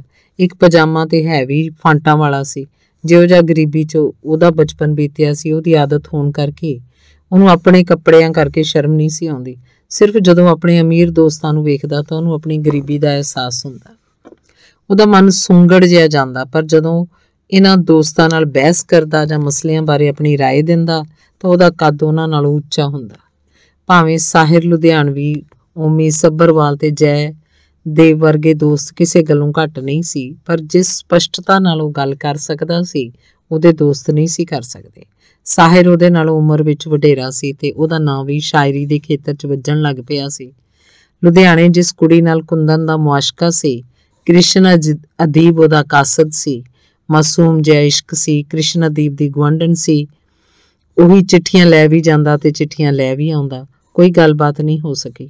ਉਸ ਕੁੜੀ ਦੀ ਚਿੱਠੀ 'ਚ ਮਿਲਣ ਦਾ ਤਰਸੇਵਾਂ ਉਨਾ ਹੀ ਡਾਢਾ ਸੀ ਜਿੰਨਾ ਤਰਸੇਵਾਂ ਕੁੰਦਨ ਦੇ ਮਨ 'ਚ ਸੀ। ਸਾਹਿਰ ਦੀ ਸੰਗਤ 'ਚ ਰਹਿ ਕੇ ਕੁੰਦਨ ਨੂੰ ਵੀ ਸ਼ਾਇਰੀ ਫੁਰਨ ਲੱਗ ਪਈ ਸੀ। ਉਹਦਾ ਜੀਅ ਕਰਦਾ ਸੀ ਉਹ ਵੀ ਆਪਣੀ ਮਾਸ਼ੂਕਾ ਨੂੰ ਆਪਣੀ ਕਵਿਤਾ ਸੁਣਾਵੇ, ਪਰ ਨਾ ਉਹ ਕੁੜੀ ਕਾਲਜ ਪੜ੍ਹਦੀ ਸੀ ਤੇ ਨਾ ਹੀ ਕਿਧਰੇ ਹੋਰ ਮਿਲਣ ਦਾ ਮੌਕਾ ਮਿਲ ਸਕਦਾ ਸੀ। ਆਪਣੀ ਸ਼ਾਇਰੀ ਚਿੱਠੀਆਂ ਰਾਹੀਂ ਉਹਦੇ ਤਾਈਂ ਭੇਜਦਾ ਰਹਿੰਦਾ। ਜਿਹੜਾ ਜਵਾਬ ਆਇਆ ਉਹ ਫਿਲਮ ਦੇ ਗੀਤ ਦੀ ਇੱਕ ਪੰਕਤੀ ਸੀ। ਫਿਲਮਾਂ ਤੇ ਕੁੜੀਆਂ ਉਨੀ ਦਿਨੀ ਵੇਖ ਨਹੀਂ ਸੀ ਸਕਦੀਆਂ। ਕਿਧਰੇ ਰਿਕਾਰਡ ਸੁਣਿਆ ਹੋਣਾ ਜਾਂ ਸ਼ਾਇਦ ਰੇਡੀਓ ਤੇ ਗਾਣਾ ਆਇਆ ਹੋਇਆ ਹੋਣਾ। ਉਸ ਕੁੜੀ ਦੇ ਪਿਤਾ ਨੇ ਰੇਡੀਓ ਖਰੀਦਿਆ ਸੀ। ਕੁੰਦਨ ਨੂੰ ਇਹ ਗੱਲ ਵੀ ਮਹਿਸੂਸ ਹੋਈ ਸੀ ਕਿ ਉਹ ਅਮੀਰ ਬਾਪ ਦੀ ਬੇਟੀ ਸੀ ਜਿਨ੍ਹਾਂ ਦੇ ਘਰ ਰੇਡੀਓ ਸੀ, ਪਰ ਇਸ ਗੱਲ ਦਾ ਅਭਿਮਾਨ ਵੀ ਸੀ ਕਿ ਉਹ ਕੁੰਦਨ ਨਾਲ ਇਸ਼ਕ ਕਰਦੀ ਸੀ ਤੇ ਉਹਦੀਆਂ ਚਿੱਠੀਆਂ ਦਾ ਜਵਾਬ ਦੇਣ ਦੀ ਜੁਰਤ ਰੱਖਦੀ ਸੀ। ਲੁਧਿਆਣਾ ਉਹਨਾਂ ਦਿਨਾਂ 'ਚ ਇੰਨਾ ਛੋਟਾ ਜਿਹਾ ਹੁੰਦਾ ਸੀ ਕਿ ਉੱਥੇ ਕਿਸੇ ਕੁੜੀ ਨੂੰ ਇਕਾਂਤ ਵਿੱਚ ਜਾਂ ਸਾਂਝੀ ਥਾਂ ਤੇ ਮਿਲ ਸਕਣਾ ਨਾਮੁਮਕਿਨ ਸੀ। ਕੰਧਾਂ ਕੌਲਿਆਂ ਦੇ ਓਹਲਿਆਂ 'ਚ ਹੀ ਮਿਲਿਆ ਜਾ ਸਕਦਾ ਸੀ, ਜਾਂ ਫਿਰ ਰੱਖ ਬਾਗ 'ਚ ਤੇ ਜਾਂ ਫਿਰ ਜਗਰਾਓਂ ਦੇ ਪੁਲ ਉੱਤੇ ਜਿੱਥੇ ਸਾਹਿਰ ਲੁਧਿਆਣਵੀ ਆਪਣੀ ਮਹਿਬੂਬਾ ਨੂੰ ਲੰਘਦਿਆਂ ਦੇਖਣ ਲਈ ਖਲਾ ਰਹਿੰਦਾ ਸੀ। ਪਰ ਕਿੱਥੇ ਪੁਰਾਣਾ ਬਾਜ਼ਾਰ, ਕਿੱਥੇ ਜਗਰਾਓਂ ਦਾ ਪੁਲ, ਬੁੱਢਾ ਦਰਿਆ ਜਾਂ ਕਿਲਾ ਇੰਨੇ ਇਕਾਂਤ ਪਾਸੇ ਸਨ ਕਿ ਜਾਂਦਿਆਂ ਡਰ ਲੱਗਦਾ ਸੀ। ਇਕੱਲੀ ਕੁੜੀ ਦੇ ਉੱਧਰ ਜਾਣਾ ਅਣਹੋਣੀ ਗੱਲ ਸੀ। ਕਈ ਵਾਰੀ ਕੁੰਦਨ ਸੋਚਦਾ ਕਿ ਜੇ ਉਹ ਮੈਨੂੰ ਮਿਲ ਵੀ ਪਵੇ ਤਾਂ ਮੈਂ ਉਹਦੇ ਨਾਲ ਕਿਹੜੀਆਂ ਗੱਲਾਂ ਕਰਾਂਗਾ। ਇਨਕਲਾਬ ਦੀਆਂ ਗੱਲਾਂ ਦੀ ਉਹਨੂੰ ਕੀ ਸਮਝ ਆਏਗੀ। ਇਸ਼ਕ ਤੇ ਆਪਣੇ ਅੰਦਰੋਂ ਉੱਠਦਾ ਹੈ, ਇਨਕਲਾਬ ਨਹੀਂ। ਇਸ਼ਕ ਦੀ ਸਮਝ ਆਪਣੇ ਆਪ ਆ ਜਾਂਦੀ ਹੈ, ਇਨਕਲਾਬ ਦੀ ਨਹੀਂ। ਇਸ਼ਕ ਦੇ ਰਾਹ ਦੀਆਂ ਰੁਕਾਵਟਾਂ ਵੀ ਆਪਣੇ ਸੰਸਕਾਰਾਂ ਕਰਕੇ ਆਪਣੇ ਆਪ ਸਮਝ ਆ ਜਾਂਦੀਆਂ ਨੇ, ਪਰ ਇਨਕਲਾਬ ਦੀਆਂ ਰੁਕਾਵਟਾਂ ਦਾ ਤੇ ਇਸ ਰਾਹ ਦਾ ਚੱਲ ਕੇ ਹੀ ਪਤਾ ਚੱਲਦਾ ਹੈ। ਅਮੀਰ ਦੋਸਤਾਂ ਨੂੰ ਵੇਖ ਕੇ ਉਹਦੇ ਮਨ 'ਚ ਇਸ ਗਰੀਬੀ 'ਚੋਂ ਨਿਕਲਣ ਦੀ ਤਮੰਨਾ ਜਾਗਦੀ ਸੀ। ਇਹਦੇ ਲਈ ਉਹਨੂੰ ਇਨਕਲਾਬ ਦਾ ਰਾਹ ਵੀ ਸੁੱਝ ਗਿਆ ਸੀ। ਪਰ ਰਾਹ ਸੁੱਝਣ ਨਾਲ ਗਰੀਬੀ ਦੂਰ ਨਹੀਂ ਹੁੰਦੀ, ਸਿਰਫ ਮਨ 'ਚ ਗਰੀਬੀ ਦੇ ਅਹਿਸਾਸ ਦੀ ਨਿਗੂਣਤਾ ਦੀ ਸੋਝੀ ਆ ਜਾਂਦੀ ਹੈ। ਗਰੀਬੀ ਦਾ ਅਹਿਸਾਸ ਮੱਧਮ ਤੇ ਇਨਕਲਾਬ ਦਾ ਜੋਸ਼ ਤੇਜ਼ ਹੋ ਜਾਂਦਾ ਹੈ। ਕੁੰਦਨ ਨਾਲ ਵੀ ਇੰਝ ਹੀ ਹੋਇਆ ਸੀ। ਕਈ ਵਾਰੀ ਤੇ ਉਹਨੂੰ ਇਹ ਵੀ ਜਾਪਦਾ ਸੀ ਕਿ ਗਰੀਬੀ ਕਰਕੇ ਹੀ ਉਹ ਹੀਣ ਭਾਵਨਾ ਦਾ ਸ਼ਿਕਾਰ ਹੋ ਗਿਆ ਤੇ ਕੁੜੀਆਂ ਨਾਲ ਗੱਲ ਕਰਨ ਦੀ ਉਹਦੀ ਹਿੰਮਤ ਨਹੀਂ ਪੈਂਦੀ। ਪਰ ਫਿਰ ਖਿਆਲ ਆਉਂਦਾ, ਮੈਂ ਕਿਹੜਾ ਇਹਨਾਂ ਦੀ ਯਾਰੀ ਕਰਕੇ ਅਮੀਰ ਨਹੀਂ ਹੋ ਗਿਆ। ਇਹਨਾਂ ਸ਼ਾਇਰਾਂ ਤੇ ਆਰਟਿਸਟਾਂ ਨਾਲ ਇੱਕੋ ਕਾਲਜ 'ਚ ਪੜ੍ਹਨਾ, ਉਹਨਾਂ ਦਾ ਦੋਸਤ ਹੋਣਾ ਅਮੀਰ ਹੋਣ ਨਾਲੋਂ ਕਿਸ ਗੱਲੋਂ ਘੱਟ ਏ। ਇਹ ਸੋਚ ਕੇ ਹੀ ਉਹਦਾ ਮਨ ਗਦਗਦ ਹੋ ਜਾਂਦਾ। ਉਹਨੂੰ ਇੰਝ ਲੱਗਦਾ ਜਿਵੇਂ ਉਹ ਇਤਿਹਾਸ ਦੇ ਇੱਕ ਵੱਡੇ ਦੌਰ ਦਾ ਗਵਾਹ ਹੋਵੇ। ਸਾਹਿਰ, ਹਰਕ੍ਰਿਸ਼ਨ, ਆਰਟਿਸਟ ਤੇ ਇਹ ਇਸ਼ਕ, ਦੁਨੀਆ ਸੁਪਨਿਆਂ ਦੀ ਪਟਾਰੀ ਲੱਗਦੀ। ਅੱਖੀਆਂ 'ਚ ਤਾਰੇ ਚਮਕਦੇ। ਸਵੇਰੇ ਉਹ ਚਾਹ ਵੇਲਾ ਖਾ ਕੇ ਨਿਕਲਦਾ, ਢਿੱਡ ਭਰ ਕੇ ਪਰੌਂਠੀਆਂ ਖਾ ਲੈਂਦਾ। ਉਹਨੂੰ ਪਤਾ ਹੁੰਦਾ ਕਿ ਸਾਰਾ ਦਿਨ ਪਤਾ ਨਹੀਂ ਕੁਝ ਖਾਣ ਨੂੰ ਲੱਭੇ ਕਿ ਨਾ ਲੱਭੇ। ਯਾਰ ਦੋਸਤ ਹੈ ਸਨ ਜਿਹੜੇ ਉਹਨੂੰ ਖਿੱਚ ਕੇ ਕੈਂਟੀਨ ਲੈ ਜਾਂਦੇ ਸਨ, ਪਰ ਆਪਣੇ ਪੱਲਿਓਂ ਸਖਣਾ ਹੀ ਹੁੰਦਾ ਸੀ। ਪਿਤਾ ਦੁਰਗਾ ਦਾਸ ਸ਼ਰਮਾ ਦੀ ਤਨਖਾਹ ਸਿਰਫ 30 ਰੁਪਏ ਮਹੀਨਾ ਸੀ, ਜਿਹਦੇ 'ਚੋਂ 8-10 ਰੁਪਏ ਮਹੀਨਾ ਘਰ ਦਾ ਕਿਰਾਇਆ ਦਿੱਤਾ ਜਾਂਦਾ। ਬਾਕੀ ਦੇ ਪੈਸਿਆਂ ਨਾਲ ਮਸਾਂ ਹੀ ਗੁਜ਼ਾਰਾ ਹੁੰਦਾ ਸੀ। ਉਤੋਂ ਜੰਗ ਲੱਗਣ ਕਰਕੇ ਮਹਿੰਗਾਈ ਵੱਧਦੀ ਜਾਂਦੀ ਸੀ। ਬਚਪਨ 'ਚ ਲਾਡਲਾ ਹੋਣ ਕਰਕੇ ਇਸ ਗਰੀਬੀ ਦਾ ਅਹਿਸਾਸ ਵੀ ਨਹੀਂ ਸੀ ਹੋਇਆ ਤੇ ਲਾਡਾਂ ਕਰਕੇ ਗਰੀਬੀ ਦੀ ਥੁੜ ਵੀ ਨਹੀਂ ਸੀ। ਪਰ ਹੁਣ ਜਦੋਂ ਦਾ ਉਹ ਵੱਡਾ ਹੋਇਆ ਸੀ ਉਦੋਂ ਦਾ ਉਹਨੂੰ ਇਸ ਗਰੀਬੀ ਦਾ ਅਹਿਸਾਸ ਨੇ ਪਰੇਸ਼ਾਨ ਕਰਨਾ ਸ਼ੁਰੂ ਕਰਤਾ ਸੀ। ਬਚਪਨ ਅਣਭੋਲ ਹੀ ਲੰਘ ਗਿਆ, ਪਰ ਹੁਣ ਇਹਨਾਂ ਸੋਚਾਂ ਨੇ ਪਰੇਸ਼ਾਨ ਕਰਨਾ ਸ਼ੁਰੂ ਕਰ ਦਿੱਤਾ ਸੀ। ਹਦੀਆਬਾਦ ਫਗਵਾੜੇ ਦੀ ਹਵੇਲੀ 'ਚ ਰਹਿੰਦਾ ਪੰਡਤਾਂ ਦਾ ਟੱਬਰ ਕੁੰਦਨ ਨੂੰ ਹਾਲੇ ਤੱਕ ਯਾਦ ਸੀ ਕਿ ਉਸ ਹਵੇਲੀ ਦੀਆਂ ਕੰਧਾਂ ਇੰਨੀਆਂ ਚੌੜੀਆਂ ਸਨ ਕਿ ਭਾਵੇਂ ਕੋਈ ਉਹਨਾਂ ਤੇ ਮੰਜਾ ਢਾ ਕੇ ਸੌਂ ਰਹੇ। ਸ਼ਾਇਦ ਚੋਰੀ ਦੇ ਡਰੋਂ ਏਡੀਆਂ ਮਜ਼ਬੂਤ ਕੰਧਾਂ ਬਣਾਈਆਂ ਗਈਆਂ ਸੀ। ਪਤਾ ਨਹੀਂ ਉਹਦੇ ਪੁਰਖਿਆਂ ਨੇ ਭਾਵੇਂ ਚੰਗੇ ਦਿਨ ਵੇਖੇ ਹੋਣ, ਪਰ ਕੁੰਦਨ ਦੀਆਂ ਆਪਣੀਆਂ ਸਾਰੀਆਂ ਯਾਦਾਂ ਇਸ ਗਰੀਬੀ ਨਾਲ ਹੀ ਜੁੜੀਆਂ ਹੋਈਆਂ ਸੀ। ਹਵੇਲੀ ਤੇ ਮੁਸਲਮਾਨੀ ਹਮਲਿਆਂ ਦੇ ਨਿਸ਼ਾਨ ਸਨ। ਕਦੀ ਇਹਨਾਂ ਬਾਹਮਣਾਂ ਨੇ ਇਸ ਹਵੇਲੀ 'ਚ ਲੁੱਕ ਕੇ ਮੁਗਲ ਘੋੜਸਵਾਰਾਂ ਦਾ ਮੁਕਾਬਲਾ ਕੀਤਾ ਹੋਣਾ। ਬਹਾਦਰ ਵੀ ਹੋਣਗੇ, ਨਹੀਂ ਤੇ ਟੱਬਰ ਦਾ ਨਾਂ ਨਿਸ਼ਾਨ ਹੀ ਮੁੱਕ ਜਾਣਾ ਸੀ। ਤੇ ਜਦੋਂ ਕੁੰਦਨ ਜੰਮਿਆ ਉਦੋਂ ਉਹ ਹਵੇਲੀ ਢਹਿ ਢੇਰੀ ਹੁੰਦੀ ਪਈ ਸੀ। ਇਸੇ ਕਰਕੇ ਬਾਹਮਣਾਂ ਦਾ ਇਹ ਟੱਬਰ ਨੌਕਰੀਆਂ ਵੱਲ ਪੈ ਗਿਆ ਸੀ। ਪਤਾ ਨਹੀਂ ਕਦੋਂ ਇਹ ਖਾਨਦਾਨ ਕਾਂਗੜੇ ਜ਼ਿਲ੍ਹੇ ਵੱਲੋਂ ਉੱਠ ਕੇ ਹਦੀਆਬਾਦ ਆ ਵਸਿਆ ਸੀ। ਕਿਸੇ ਨੂੰ ਕੁਝ ਯਾਦ ਨਹੀਂ ਸੀ। ਉਂਝ ਵੀ ਕੁੰਦਨ ਸੋਚਦਾ ਕਿ ਇਹਨਾਂ ਪੁਰਖਿਆਂ ਦੀਆਂ ਪਿਛਲੀਆਂ ਗੱਲਾਂ ਨੂੰ ਯਾਦ ਕਰਨ ਦਾ ਕੀ ਫਾਇਦਾ। ਗੱਲਾਂ ਤੇ ਯਾਦ ਵੀ ਉਹੀ ਰਹਿੰਦੀਆਂ ਨੇ ਜਿਨ੍ਹਾਂ ਨੂੰ ਚੇਤੇ ਕਰਕੇ ਖੁਸ਼ੀ ਮਿਲੇ ਜਾਂ ਆਪਣੇ ਆਪ ਦਾ ਪਤਾ ਲੱਗੇ। ਜਿਵੇਂ ਕੁੰਦਨ ਨੂੰ ਯਾਦ ਸੀ ਕਿ ਜਦੋਂ ਉਹਦੇ ਪਿਤਾ ਹਦੀਆਬਾਦੋਂ ਉੱਠ ਕੇ ਲੁਧਿਆਣੇ ਆਏ ਸਨ ਤਾਂ ਉਹਨਾਂ ਨੂੰ ਹਵੇਲੀ ਦੀ ਖੁੱਲ੍ਹ ਦੇ ਮੁਕਾਬਲੇ ਸਿਰਫ ਇੱਕ ਕਮਰੇ ਵਾਲੇ ਮਕਾਨ 'ਚ ਕਿਰਾਏ ਤੇ ਰਹਿਣਾ ਪਿਆ ਸੀ। ਜਿਹੜਾ ਕਮਰਾ ਕਿਰਾਏ ਤੇ ਲਿਆ ਉਹ ਵੱਡੇ ਸਾਰੇ ਮਕਾਨ 'ਚ ਸੀ ਤੇ ਜਿੱਥੇ ਬਹੁਤ ਸਾਰੇ ਕਿਰਾਏਦਾਰ ਰਹਿੰਦੇ ਸਨ। ਭਾਗੋ ਲਲਾਰੀ ਦੇ ਚੌਂਕ ਵੱਲ ਕੋਲ ਇੱਕ ਵੱਡਾ ਸਾਰਾ ਘਰ ਕੁੰਦਨ ਦੇ ਹੋਸ਼ ਸੰਭਾਲਣ ਦਾ ਸਿੱਖਿਆ ਕੇਂਦਰ ਬਣਿਆ। ਲਾਲਾ ਗੁਰਦਾਸ ਮੱਲ ਚੱਡਾ ਉਸੇ ਵਿੱਚ ਰਹਿੰਦੇ ਸਨ। ਉਹ ਕਾਂਗਰਸ ਦੇ ਪ੍ਰਧਾਨ ਸਨ। ਸ਼ੁੱਧ ਖੱਦਰਧਾਰੀ ਕੁੰਦਨ ਉਤੇ ਚੱਡਾ ਸਾਹਿਬ ਦੀ ਸ਼ਖਸੀਅਤ ਦਾ ਡੂੰਘਾ ਪ੍ਰਭਾਵ ਸੀ। ਉਹਨਾਂ ਦੀ ਵੇਖਾ ਵੇਖੀ ਉਹ ਵੀ ਖੱਦਰ ਪਾਉਣ ਲੱਗ ਪਿਆ ਸੀ ਤੇ ਛੋਟਾ ਜਿਹਾ ਮਾੜਚੂ ਜਿਹਾ ਕੁੰਦਨ ਜਦੋਂ ਚੱਡਾ ਸਾਹਿਬ ਦੀ ਬਣਾਈ ਬਾਲ ਸਭਾ ਦੀ ਲਾਲ ਪੇਟੀ ਲੱਕ ਦੁਆਲੇ ਬੰਨ੍ਹ ਕੇ ਸਿਗਰਟਾਂ ਤੇ ਸ਼ਰਾਬ ਦੀਆਂ ਦੁਕਾਨਾਂ ਸਾਹਮਣੇ ਧਰਨਾ ਦੇਣ ਜਾਂ ਨਾਅਰੇ ਲਾਉਣ ਲਈ ਚੱਡਾ ਸਾਹਿਬ ਦੇ ਪਿੱਛੇ ਪਿੱਛੇ ਨਿਕਲਦਾ ਤਾਂ ਕੁੰਦਨ ਦੀ ਮਾਂ ਨੂੰ ਡਾਢਾ ਪਿਆਰਾ ਲੱਗਦਾ। ਜਾਂਦੇ ਜਾਂਦੇ ਕੁੰਦਨ ਨੂੰ ਖਿੱਚ ਕੇ ਉਹਦਾ ਮੂੰਹ ਚੁੰਮ ਲੈਂਦੀ। ਚੌੜੇ ਬਾਜ਼ਾਰ 'ਚ ਪਹੁੰਚ ਕੇ ਉਹ ਪਹਿਲਾਂ ਚੱਡਾ ਸਾਹਿਬ ਦੇ ਮਗਰ ਮਗਰ ਨਾਅਰਿਆਂ ਦਾ ਜਵਾਬ ਦਿੰਦੇ, ਫਿਰ ਗਿਰਜਾ ਘਰ ਚੌਂਕ 'ਚ ਸਿਗਰਟਾਂ ਦੀ ਦੁਕਾਨ ਸਾਹਮਣੇ ਖਲੋ ਕੇ ਸਿਗਰਟਾਂ ਪੀਣ ਦੇ ਖਿਲਾਫ ਨਾਅਰੇ ਲਾਉਂਦੇ। ਕਈਆਂ ਨੂੰ ਉਹ ਉਸ ਦੁਕਾਨ ਤੋਂ ਵਲੈਤੀ ਸਿਗਰਟਾਂ ਖਰੀਦਣ ਤੋਂ ਰੋਕਦੇ। ਕੋਈ ਆਖੇ ਲੱਗਦਾ, ਕੋਈ ਨਾ ਲੱਗਦਾ। ਕਈ ਤੇ ਬਾਲਾਂ ਦੇ ਮਾਸੂਮ ਜੇ ਚਿਹਰੇ ਵੇਖ ਕੇ ਹੱਸਦੇ ਹੱਸਦੇ ਚਲੇ ਜਾਂਦੇ ਤੇ ਕਈ ਗੁੱਸੇ ਹੁੰਦੇ ਕਿ ਇਹ ਪਖੰਡਬਾਜ਼ੀ ਏ, ਬਾਲਾਂ ਨੂੰ ਖਰਾਬ ਪੇ ਕਰਦੇ ਨੇ। ਤੇ ਜਦੋਂ ਵਲੈਤੀ ਕੱਪੜਿਆਂ ਨੂੰ ਦੁਕਾਨਾਂ ਸਾਹਮਣੇ ਢੇਰੀਆਂ ਲਾ ਕੇ ਸਾੜਿਆ ਗਿਆ ਸੀ ਉਦੋਂ ਕੁੰਦਨ ਦੇ ਪਿੰਡੇ 'ਚ ਬਿਜਲੀ ਦੀ ਕਰੰਟ ਵਰਗੀ ਝਰਨਾਹਟ ਜੀ ਲੰਘ ਗਈ। ਭਾਵੇਂ ਉਦੋਂ ਉਹਦੇ ਆਪਣੇ ਲੱਕ ਫਾਂਟਾਂ ਵਾਲਾ ਪਜਾਮਾ ਵੀ ਨਹੀਂ ਸੀ ਹੁੰਦਾ, ਸਿਰਫ ਧਾਰੀਆਂ ਵਾਲਾ ਕਛਹਿਰਾ ਹੀ ਹੁੰਦਾ ਸੀ ਤੇ ਗੱਲ ਇੱਕ ਅੱਧੋ ਰਾਣਾ ਝੱਗਾ। ਉਦੋਂ ਉਹਨੂੰ ਇਹਨਾਂ ਕੱਪੜਿਆਂ ਦੇ ਸੜਨ ਦਾ ਅਫਸੋਸ ਹੋਇਆ ਸੀ। ਉਹਨੇ ਸੜਦੇ ਕੱਪੜੇ ਤੱਕ ਕੇ ਆਪਣੇ ਕਛਹਿਰੇ ਤੇ ਕਮੀਜ਼ ਨੂੰ ਟੋਇਆ ਵੀ, ਪਰ ਉਹਦੇ ਮਨ 'ਚ ਆਈ ਗੱਲ ਕਿਸੇ ਨੇ ਸਹੀ ਵੀ ਨਹੀਂ, ਨਾ ਹੀ ਉਹ ਹਾਲੀ ਇੰਨੀ ਗੱਲ ਕਹਿਣ ਜੋਗਾ ਸੀ। ਪਰ ਕੁੰਦਨ ਨੇ ਚੱਡਾ ਸਾਹਿਬ ਦੇ ਨਾਲ ਰਲ ਕੇ ਸਵਦੇਸ਼ੀ ਦੇ ਹੱਕ ਵਿੱਚ ਨਾਅਰੇ ਲਾਏ ਸੀ ਤੇ ਅੱਜ ਜਦੋਂ ਆਪਣੇ ਦੋਸਤਾਂ 'ਚ ਗਰੀਬ ਹੋਣ ਦੇ ਬਾਵਜੂਦ ਸਤਿਕਾਰਿਆ ਜਾਂਦਾ ਸੀ ਤਾਂ ਉਹਨੂੰ ਆਪਣੇ ਅੰਦਰੋਂ ਉਹੀ ਜੋਸ਼ ਉੱਭਰਦਾ ਨਜ਼ਰ ਹੀ ਆਉਂਦਾ ਸੀ ਜਿਹੜਾ ਬਾਲ ਸਭਾ ਦੀ ਲਾਲ ਪੇਟੀ ਲੱਕ ਦੁਆਲੇ ਬੰਨ੍ਹ ਕੇ ਚੌੜੇ ਬਾਜ਼ਾਰ 'ਚ ਨਾਅਰੇ ਲਾ ਕੇ ਆਉਂਦਾ ਸੀ। ਅੱਜ ਜਦੋਂ ਇਨਕਲਾਬ ਤੇ ਇਸ਼ਕ ਦੀਆਂ ਗੱਲਾਂ ਕਰਨ ਲੱਗ ਪਿਆ ਸੀ ਤਾਂ ਉਹਨੂੰ ਇਸ਼ਕ ਦੇ ਰਾਹ 'ਚ ਆਪਣੀ ਗਰੀਬੀ ਸਭ ਤੋਂ ਵੱਡੀ ਰੁਕਾਵਟ ਲੱਗਦੀ ਸੀ। 8 ਸਾਲ ਦੇ ਕੁੰਦਨ ਨੇ ਜਦੋਂ ਭਗਤ ਸਿੰਘ ਤੇ ਉਹਦੇ ਸਾਥੀਆਂ ਦੀਆਂ ਲਾਸ਼ਾਂ ਦੇ ਅੱਧ ਸੜੇ ਲੋਥੜਿਆਂ ਦੀਆਂ ਤਸਵੀਰਾਂ ਮਿਲਾਪ ਤੇ ਪ੍ਰਤਾਪ ਅਖਬਾਰਾਂ 'ਚ ਵੇਖੀਆਂ ਸਨ ਤੇ ਉਦੋਂ ਛੋਟੀ ਜਿਹੀ ਉਮਰ ਵਿੱਚ ਵੀ ਉਹਨੂੰ ਪਰੇਸ਼ਾਨੀ ਹੋਈ ਸੀ। ਭਾਵੇਂ ਉਸ ਪਰੇਸ਼ਾਨੀ ਦਾ ਕੋਈ ਨਾਂ ਨਹੀਂ ਸੀ ਰੱਖਿਆ ਜਾ ਸਕਦਾ। ਅੱਜ ਜਦੋਂ ਕੁੰਦਨ ਨੂੰ ਸੋਝੀ ਆ ਗਈ ਸੀ ਤਾਂ ਉਹ ਕਹਿ ਸਕਦਾ ਸੀ ਕਿ ਉਦੋਂ ਦੀ ਹੈਰਾਨੀ ਵਿੱਚੋਂ ਇੱਕ ਅਣਪਛਾਤਾ ਜਿਹਾ ਜਜ਼ਬਾ ਲੱਭਿਆ ਜਾ ਸਕਦਾ ਸੀ ਤੇ ਅੱਜ ਉਹਨੂੰ ਇੰਝ ਲੱਗਦਾ ਸੀ ਕਿ ਭਗਤ ਸਿੰਘ ਦੀ ਇਨਕਲਾਬੀ ਸਪਿਰਿਟ ਉਹਦੇ ਅੰਦਰ ਆ ਵਸੀ ਹੋਵੇ। ਉਹਦੇ ਅੰਦਰੋਂ ਗਰੀਬੀ ਦੇ ਅਹਿਸਾਸ ਦਾ ਤੱਤ ਜਿਵੇਂ ਨਿਕਲ ਗਿਆ ਹੋਵੇ। ਇਨਕਲਾਬੀ ਸੋਚ ਨੇ ਉਹਦੇ ਅੰਦਰੋਂ ਹੀਨ ਭਾਵਨਾ ਨੂੰ ਛੰਡ ਕੇ ਬਾਹਰ ਵਗਾ ਮਾਰਿਆ ਸੀ। ਜਿਵੇਂ ਮਕਾਨ ਲੈਣ ਲੱਗਿਆਂ ਚੱਡਾ ਸਾਹਿਬ ਨੇ ਕੁੰਦਨ ਦੇ ਪਿਤਾ ਦੁਰਗਾ ਦਾਸ ਸ਼ਰਮਾ ਨੂੰ ਕਿਹਾ ਸੀ, ਦੁਰਗਾ ਇਹ ਮਕਾਨ ਤੇ ਤੂੰ ਲੈਣ ਲੱਗਾ, ਮੈਂ ਸੁਣਿਆ ਇੱਥੇ ਚੁੜੇਲਾਂ ਆਉਂਦੀਆਂ ਨੇ ਰਾਤ ਨੂੰ। ਤੇ ਦੁਰਗਾ ਦਾਸ ਚੁੜੇਲਾਂ ਤੋਂ ਡਰਿਆ ਨਹੀਂ, ਹੱਸ ਕੇ ਕਹਿਣ ਲੱਗਾ, ਚੱਡਾ ਜੀ ਹੈਣ ਤੇ ਤੀਵੀਆਂ ਹੀ ਨਾ, ਸਾਂਭ ਲਾਂਗੇ। ਚੱਡਾ ਸਾਹਿਬ ਤੇ ਦੁਰਗਾ ਦਾਸ ਖੂਬ ਹੱਸੇ ਸਨ। ਗੁਰਦਾਸ ਮੱਲ ਚੱਡਾ ਨੇ ਕੁੰਦਨ ਦੀ ਦਾਦੀ ਨੂੰ ਕਿਹਾ, ਮਾਂ ਰਾਤੀ ਮੈਂ ਚੁੜੇਲ ਦੇਖੀ, ਪਿੱਛੇ ਨੂੰ ਪੈਰ, ਨੀਲਾ ਮੂੰਹ, ਖੁੱਲੇ ਵਾਲ, ਦੰਦ ਬਾਹਰ ਨੂੰ ਨਿਕਲੇ ਹੋਏ। ਦਾਦੀ ਕਹਿਣ ਲੱਗੇ, ਗੁਰਦਾਸ ਮੱਲ ਕਿਉਂ ਬਾਲ ਨੂੰ ਡਰਾਉਣਾ, ਡਰ ਜਾਏਗਾ। ਕੁੰਦਨ ਉਸ ਵੇਲੇ ਕੋਲ ਖਲਾ ਸਾਰੀ ਗੱਲ ਸੁਣਦਾ ਰਿਹਾ ਸੀ। ਗੁਰਦਾਸ ਮੱਲ ਨੇ ਕੁੰਦਨ ਵੱਲ ਮੂੰਹ ਕਰਕੇ ਪੁੱਛਿਆ, ਕਿਉਂ ਕੁੰਦਨ, ਤੂੰ ਚੜੇਲਾਂ ਕੋਲੋਂ ਡਰਦਾ? ਨਹੀਂ ਤੇ ਮੇਰੇ ਗਲ 'ਚ ਦਾਦੀ ਨੇ ਤਵੀਤ ਪਾਇਆ ਹੋਇਆ। ਮਾਂ, ਇਹ ਕਾਹਦੇ ਲਈ ਪਾਇਆ ਹੋਇਆ? ਵੇ ਬਾਲ ਜੋ ਨਹੀਂ ਸਨ ਬਚਦੇ ਸਾਡੇ ਘਰ, ਇਸੇ ਪਾਰੂ ਪੁਆ ਦਿੱਤਾ। ਤੇ ਗੁਰਦਾਸ ਮੱਲ ਨੇ ਤਵੀਤ ਨੂੰ ਹੱਥ 'ਚ ਲੈ ਕੇ ਵੇਖਿਆ ਤੇ ਫਿਰ ਪੋਲਾ ਜਿਹਾ ਗਲ 'ਚ ਪਏ ਧਾਗੇ ਨੂੰ ਖਿੱਚਿਆ। ਧਾਗਾ ਕੁੰਦਨ ਦੀ ਧੌਣ 'ਚ ਖੁੱਭਿਆ ਪਰ ਉਹਨੂੰ ਪੀੜ ਨਹੀਂ ਹੋਈ। ਕਿਉਂ ਕੁੰਦਨ, ਇਹਦੇ ਨਾਲ ਚੁੜੇਲਾਂ ਡਰ ਜਾਂਦੀਆਂ ਨੇ? ਪਤਾ ਨਹੀਂ, ਸੁੱਟ ਦੇ, ਐਵੇਂ ਲਟਕਾਈ ਫਿਰਦਾ। ਕੁੰਦਨ ਨੇ ਦਾਦੀ ਦੇ ਸਾਹਮਣੇ ਤੇ ਨਹੀਂ ਪਰ ਪਿੱਛੋਂ ਬਾਹਰ ਜਾ ਕੇ ਤਵੀਤ ਲਾ ਕੇ ਨਾਲੀ 'ਚ ਵਗਾ ਮਾਰਿਆ। ਗੁਰਦਾਸ ਮੱਲ ਅਮਰੀਕਾ 'ਚ 3 ਸਾਲ ਰਹਿ ਕੇ ਆਇਆ ਸੀ। ਉਹਦਾ ਮਨ ਇਹਨਾਂ ਵਹਿਮਾਂ ਭਰਮਾਂ ਤੋਂ ਆਜ਼ਾਦ ਸੀ। ਕੁੰਦਨ ਵਹਿਮਾਂ ਤੋਂ ਮੁਕਤ ਹੋ ਗਿਆ, ਪਰ ਹੁਣ ਵੀ ਕਈ ਵਾਰੀ ਉਹਨੂੰ ਇੰਜ ਲੱਗਦਾ ਜਿਕਨ ਹਾਲੇ ਵੀ ਉਹ ਗਰੀਬੀ ਦੇ ਤਰਸੇਵੇਂ ਤੋਂ ਮੁਕਤ ਨਾ ਹੋ ਸਕਿਆ ਹੋਵੇ। ਜਿਵੇਂ ਕ੍ਰਿਸ਼ਨ ਅਦੀਬ ਚਾਹ ਪਾਣੀ ਦੀ ਝਾਕ 'ਚ ਟੱਕ ਛਾਪ ਤੇ ਜਾਣ ਲੱਗਾ, ਕਦੀ ਸਾਹਿਰ ਨਾਲ ਕਦੀ ਹਰਕ੍ਰਿਸ਼ਨ ਨਾਲ ਚਿਪਕ ਜਾਂਦਾ ਸੀ, ਉਵੇਂ ਹੀ ਉਹ ਵੀ ਇਸ ਝਾਕ ਨਾਲ ਟੱਕ ਛਾਪ ਵਿੱਚ ਜਾ ਵੜਦਾ ਸੀ ਕਿ ਕੋਈ ਨਾ ਕੋਈ ਚਾਹ ਕੌਫੀ ਜਾਂ ਮਿੱਠੀ ਲੱਸੀ ਪਿਆਉਣ ਵਾਲਾ ਮਿਲ ਹੀ ਜਾਏਗਾ। ਕਦੀ ਉਹ ਆਪਣੇ ਮਨ ਤੇ ਕਾਬੂ ਰੱਖਦਾ ਤੇ ਪੱਕੀ ਧਾਰ ਲੈਂਦਾ ਕਿ ਅਜੇ ਕਿਸੇ ਨਾਲ ਵੀ ਟੱਕ ਛਾਪ ਤੇ ਨਹੀਂ ਜਾਣਾ। ਉੱਥੇ ਜਾ ਕੇ ਖਾਣ ਪੀਣ ਦੀਆਂ ਚੀਜ਼ਾਂ ਵੇਖ ਕੇ ਜਿਵੇਂ ਉਹਦਾ ਆਪਣੇ ਆਪ ਤੇ ਕਾਬੂ ਨਾ ਰਹਿੰਦਾ ਹੋਵੇ। ਜਿਵੇਂ ਹੁਣ ਪ੍ਰੋਫੈਸਰ ਦੇਵਬ੍ਰਤ ਦੀ ਭੈਣ ਨੂੰ ਵੇਖ ਕੇ ਉਹਦਾ ਦਿਲ ਸਾਬਤ ਨਹੀਂ ਸੀ ਰਿਹਾ, ਪਰ ਭਲਾ ਹੋਵੇ ਕ੍ਰਿਸ਼ਨ ਅਦੀਬ ਦਾ, ਜਿਹਨੇ ਉਹਦੇ ਲਈ ਮਾਸ਼ੂਕਾਂ ਨਾਲ ਚਿੱਠੀ ਚਪੱਠੀ ਦਾ ਰਾਹ ਬਣਾ ਦਿੱਤਾ।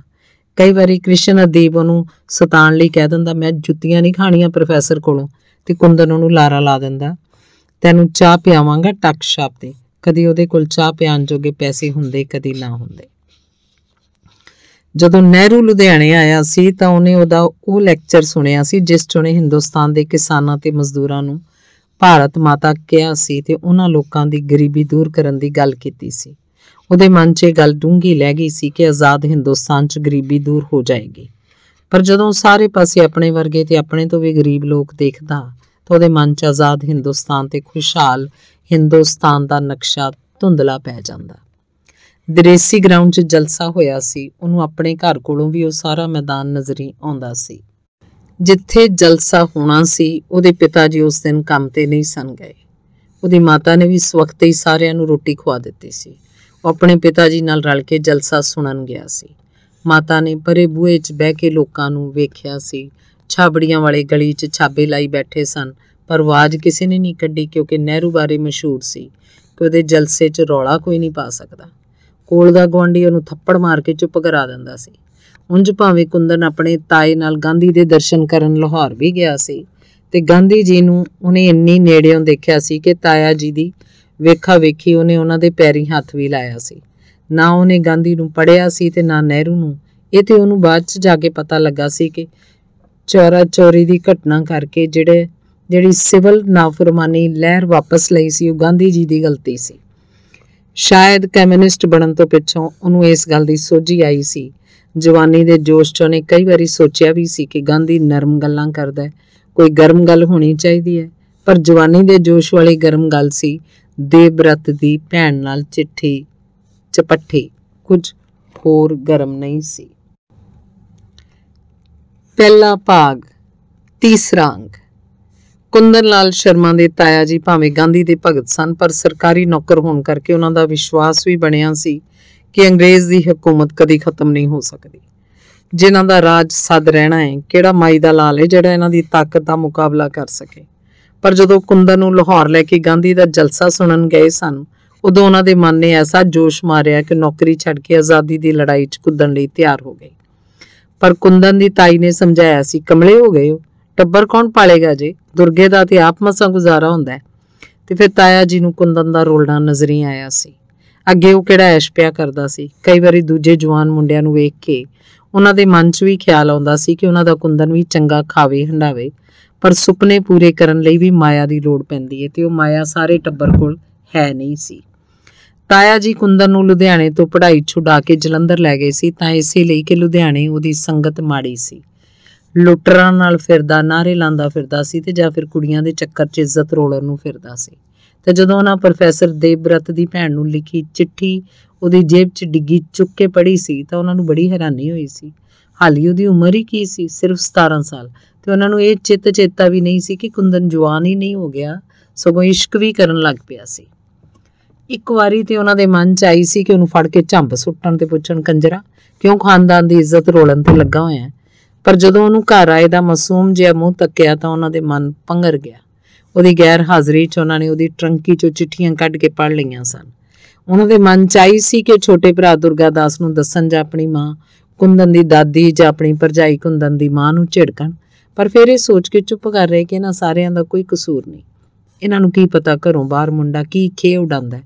ਉਹ ਸਾਰੀਆਂ ਚਿੱਠੀਆਂ ਕੱਢ ਕੇ ਦਰੇਸੀ ਦੇ ਮੈਦਾਨ 'ਚ ਚਲੇ ਗਏ ਤੇ ਇੱਕ ਪਾਸੇ ਹੋ ਕੇ 2 ਇੱਟਾਂ ਜੋੜ ਕੇ ਬਹਿ ਕੇ ਪੜ੍ਹਦੇ ਰਹੇ ਤੇ ਕਦੀ ਸਵਾਦ ਆਉਂਦਾ, ਕਦੀ ਹੈਰਾਨੀ, ਕਦੀ ਸ਼ਰਮ ਆਉਂਦੀ। ਮੇਰੇ ਪਿਆਰੇ, ਮੇਰੇ ਮਹਿਬੂਬ, ਜਾਨੇ ਮਨ ਤੇ ਇਹੋ ਜਿਹੇ ਕਈ ਸੰਬੋਧਨ ਪੜ੍ਹ ਕੇ ਉਹਨਾਂ ਨੂੰ ਸ਼ਰਮ ਆਈ। ਹੈਰਾਨੀ ਉਹਨਾਂ ਨੂੰ ਇਸ ਗੱਲ ਦੀ ਸੀ ਕਿ ਕੁੜੀ ਹੋ ਕੇ ਉਹ ਇਹੋ ਜਿਹੇ ਲਫ਼ਜ਼ ਵਰਤਦੀ ਸੀ। ਉਹਨਾਂ ਨੂੰ ਨਹੀਂ ਸੀ ਪਤਾ ਕਿ ਉਹੀ ਲਫ਼ਜ਼ ਸਨ ਜਿਹੜੇ ਉਸ ਕੁੜੀ ਨੇ ਕੁੰਦਨ ਦੇ ਲਿਖੇ ਖੱਤਾਂ ਵਿੱਚੋਂ ਲੈ ਕੇ ਮੋੜਵੇਂ ਹੀ ਲਿਖ ਭੇਜੇ ਸਨ। ਸ਼ਾਇਦ ਕੋਈ ਨਾਵਲ ਵੀ ਪੜ੍ਹਦੀ ਹੋਵੇ, ਪ੍ਰੋਫੈਸਰ ਦੀ ਭੈਣ ਜੋ ਸੀ, ਤੇ ਵਿੱਚ ਕ੍ਰਿਸ਼ਨ ਅਦੀਬ ਦਾ ਜ਼ਿਕਰ ਵੀ ਆਉਂਦਾ ਸੀ ਜਿਹੜਾ ਕਾਸਦ ਸੀ। ਤੇ ਤਾਇਆ ਜੀ ਨੇ ਆਪਣੇ ਮਨ 'ਚ ਝਾਤੀ ਮਾਰ ਕੇ ਵੇਖੀ। ਉਹਨਾਂ ਨੂੰ ਇਸ ਨਾਂ ਦਾ ਕੋਈ ਮੁੰਡਾ ਚੇਤੇ ਨਹੀਂ ਆਇਆ ਜਿਹੜਾ ਕੋਈ ਇਹਦੇ ਵਰਗਾ ਲੁੱਚਾ ਹੋਵੇ। ਸ਼ਰਮ ਨਹੀਂ ਆਉਂਦੀ ਗੁਆਂਢ ਮੱਥਾ ਪ੍ਰੋਫੈਸਰ ਤੇ ਇਹ ਲੱਗੇ ਨੇ ਕੰਜਰਖਾਨਾ ਖੋਲ੍ਹਣ। ਪਰ ਇਹ ਗੱਲਾਂ ਉਹਨਾਂ ਆਪਣੇ ਮਨ 'ਚ ਹੀ ਰੱਖੀਆਂ। ਉਹਨਾਂ ਚਿੱਠੀਆਂ 'ਚ ਗੱਲਾਂ ਬੜੀਆਂ ਮਾਸੂਮ ਜਿਹੀਆਂ ਸਨ। ਅੱਜ ਮੇਰੀ ਭਰਜਾਈ ਨੇ ਮੈਨੂੰ ਲੈ ਕੇ ਚੌੜੇ ਬਾਜ਼ਾਰ ਜਾਣਾ ਹੈ, ਫਿਰ ਉੱਥੋਂ ਸਰਾਫਾਂ ਬਾਜ਼ਾਰ ਜਾਣਾ ਹੈ। ਤਾਇਆ ਜੀ ਨੂੰ ਇਹ ਪੜ੍ਹ ਕੇ ਖਿਆਲ ਆਇਆ ਕਿ ਕੁੜੀ ਬੜੀ ਚਲਾਕ ਏ, ਕਹਿੰਦੀ ਹੋਣੀ ਹੈ ਕੁੰਦਨ ਚੌੜੇ ਬਾਜ਼ਾਰ ਆ ਜਾਏ, ਮੁਲਾਕਾਤ ਵੀ ਸ਼ਾਇਦ ਹੋ ਜਾਏ। ਉਹਨਾਂ ਨੂੰ ਇੰਜ ਲੱਗਾ ਜਿਕਣ ਕੁੰਦਨ ਚੌੜੇ ਬਾਜ਼ਾਰ ਦੇ ਮੋੜ ਤੇ ਖਲਾ ਉਹਨਾਂ ਦਾ ਇੰਤਜ਼ਾਰ ਪਿਆ ਕਰਦਾ ਹੋਵੇ ਤੇ ਨਾਲੇ ਉਹਦੇ ਕ੍ਰਿਸ਼ਨ ਅਦੀਬ ਹੋਵੇ, ਦੋਵੇਂ ਗੱਲਾਂ ਮਾਰਦੇ ਖਲੋਤੇ ਹੋਣ, ਪਰ ਧਿਆਨ ਉਹਨਾਂ ਦਾ ਦਰੇਸੀ ਵਾਲੀ ਸੜਕ ਤੇ ਹੋਵੇ। ਕਦੋਂ ਦੋਵੇਂ ਨਨਾਣ ਭਰਜਾਈ ਨਜ਼ਰੀ ਆਉਣ ਤੇ ਉਹ ਫਾਸਲਾ ਰੱਖ ਕੇ ਉਹਨਾਂ ਦੇ ਪਿੱਛੇ ਟੁਰ ਪੈਣ ਤੇ ਫਿਰ ਚੌੜੇ ਬਾਜ਼ਾਰ 'ਚ ਜਿਹੜੀ ਦੁਕਾਨ ਤੇ ਉਹ ਵੜਨ, ਉਸ ਦੁਕਾਨ ਦੇ ਬਾਹਰ ਖਲੋ ਰਹਿਣ ਤੇ ਪੈਸਾ ਪੱਲੇ ਨਹੀਂ ਇਹਨਾਂ ਦੇ, ਨਹੀਂ ਤੇ ਚਾਟ ਜਾਂ ਟਿੱਕੀ ਖਾ ਲੈਣ। ਫੁਕਰੇ ਲੂਰ ਮਗਰ ਵਗਦੇ ਜਾਣ ਤੇ ਫਿਰ ਵਾਪਸ ਪਰਤ ਪੈਣ। ਇਹ ਵੀ ਤੇ ਉਹਨੇ ਲਿਖਿਆ ਸੀ ਕਿ ਕੱਲ ਚੌੜੇ ਬਾਜ਼ਾਰ 'ਚ ਮੇਰੀ ਭਰਜਾਈ ਨੇ ਲਗਭਗ ਇਹਨਾਂ ਦਾ ਪਿੱਛਾ ਕਰਨਾ ਸਹੀ ਕਰ ਹੀ ਲਿਆ ਸੀ ਕਿ ਤੁਸੀਂ ਸਾਡੇ ਪਿੱਛੇ ਸੋ, ਪਰ ਮੈਂ ਕਹਿ ਕੇ ਟਾਲਤਾ ਸੀ ਕਿ ਐਵੇਂ ਲੱਗਦਾ ਸਾਡੇ ਪਿੱਛੇ ਇਹਨਾਂ ਕੀ ਲੈਣਾ। ਭਰਜਾਈ ਨੇ ਗੱਲ ਆਈ ਗਈ ਕਰ ਦਿੱਤੀ ਸੀ, ਪਰ ਮੈਨੂੰ ਬੜਾ ਡਰ ਲੱਗਾ ਸੀ ਕਿ ਜੇ ਭਰਜਾਈ ਨੂੰ ਸ਼ੱਕ ਹੋ ਗਿਆ ਤਾਂ ਵੀਰ ਜੀ ਨੂੰ ਪਤਾ ਲੱਗ ਜਾਣਾ। ਪਰ ਅਗਲੀ ਚਿੱਠੀ 'ਚੋਂ ਕੁੜੀ ਹੌਸਲੇ 'ਚ ਜਾਪਦੀ ਸੀ। ਉਹਨੇ ਲਿਖਿਆ ਸੀ ਭਰਜਾਈ ਨੇ ਘਰ ਆ ਕੇ ਕੋਈ ਗੱਲ ਨਹੀਂ ਕੀਤੀ, ਸਗੋਂ ਆਪਣੀ ਖਰੀਦ ਹੀ ਵੀਰ ਜੀ ਨੂੰ ਵਿਖਾਉਂਦੀ ਰਹੀ ਏ ਤੇ ਡਰ ਨਾਲ ਮੇਰੀ ਤੇ ਜਾਨ ਹੀ ਨਿਕਲ ਗਈ ਸੀ। ਤਾਇਆ ਜੀ ਸਾਰੀਆਂ ਚਿੱਠੀਆਂ ਪੜ੍ਹਨਾ ਨਹੀਂ ਸਨ ਚਾਹੁੰਦੇ, ਪਰ ਫਿਲਮੀ ਕਹਾਣੀ ਵਰਗਾ ਸਵਾਦ ਸੀ। ਉਹਨਾਂ ਕੋਲੋਂ ਛੱਡੀਆਂ ਨਹੀਂ ਗਈਆਂ। ਸਾਰੀਆਂ ਚਿੱਠੀਆਂ ਪੜ੍ਹਦਿਆਂ ਚੰਗਾ ਝੱਟ ਲੰਘ ਗਿਆ। ਸੂਰਜ ਢਲਣ ਲੱਗ ਪਿਆ ਸੀ ਤੇ ਜਦੋਂ ਘਰ ਪਰਤੇ ਕਦੀ ਉਹਨਾਂ ਨੂੰ ਗੁੱਸਾ ਚੜ੍ਹਦਾ, ਕਦੀ ਉਹਨਾਂ ਦਾ ਵੱਖੀਆਂ 'ਚੋਂ ਹਾਸਾ ਨਿਕਲਦਾ। ਉਹਨਾਂ ਦਾ ਮਨ ਦੌੜਦਾ ਪਿਆ ਸੀ, ਕੀ ਕੀਤਾ ਜਾਏ। ਪਹਿਲਾਂ ਉਹਨਾਂ ਸੋਚਿਆ ਦੁਰਗੇ ਨਾਲ ਸਲਾਹ ਕਰ ਲੈਣ, ਪਰ ਫਿਰ ਉਹਨਾਂ ਉਹ ਚਿੱਠੀਆਂ ਬੋਝੇ 'ਚ ਪਾਈਆਂ ਤੇ ਚੁੱਪ ਕਰਕੇ ਕੁੰਦਨ ਦੀ ਉਡੀਕ ਕਰਨ ਲੱਗੇ। ਸ਼ਾਮੀ ਜਦੋਂ ਘਰ ਪਰਤਿਆ ਤਾਂ ਇੱਧਰ ਉੱਧਰ ਝਾਕ ਕੇ ਡਿੱਗੀ ਚਿੱਠੀ ਲੱਭਦਾ ਹੋਣਾ। ਤਾਇਆ ਜੀ ਨੇ ਸਹੀ ਕਰ ਲਿਆ, ਪਰ ਚੁੱਪ ਕਰਕੇ ਤੱਕਦੇ ਰਹੇ ਕਿ ਵੇਖੀਏ ਹੁਣ ਕਹਿੰਦਾ ਕਿ ਨਹੀਂ। ਜਦੋਂ ਉਹਨੂੰ ਉਹ ਡਿੱਗੀ ਚਿੱਠੀ ਨਹੀਂ ਲੱਭੀ ਤਾਂ ਉਹ ਆਪਣੀ ਟਰੰਕੀ ਵੱਲ ਹੋਇਆ। ਸ਼ਾਇਦ ਭੁਲੇਖੇ ਨਾਲ ਪਹਿਲੀਆਂ ਚਿੱਠੀਆਂ 'ਚ ਰੱਖਤੀ ਹੋਵੇ। ਤੇ ਕੁੰਦਨ ਮੁਹੱਬਤ ਕਰਕੇ ਚਿੱਠੀਆਂ ਨਾ ਪਾੜਦਾ ਸੀ ਨਾ ਸਾੜਦਾ ਸੀ। ਪ੍ਰੋਫੈਸਰ ਦੀ ਭੈਣ ਵੀ ਸਾਂਭ ਰੱਖਦੀ ਹੋਣੀ ਉਹਦੀਆਂ ਚਿੱਠੀਆਂ ਤੋਂ, ਤੇ ਲੱਗਦਾ ਸੀ ਕਿ ਉਹਨੇ ਵੀ ਚਿੱਠੀਆਂ ਲੁਕਵੀਂ ਜੀ ਥਾਂ ਤੇ ਭਰਾ ਭਰਜਾਈ ਤੋਂ ਲੁਕਾ ਕੇ ਰੱਖੀਆਂ ਸਨ। ਜੇ ਮੈਂ ਇਹਦੀਆਂ ਚਿੱਠੀਆਂ ਲੱਭ ਲਈਆਂ ਨੇ ਤੇ ਇਹਨਾਂ ਦੀ ਵੀ ਤੇ ਕਦੀ ਅਚਾਨਕ ਉਹਦੀ ਭਰਜਾਈ ਜਾਂ ਭਰਾ ਦੇ ਹੱਥ ਆ ਸਕਦੀਆਂ ਨੇ।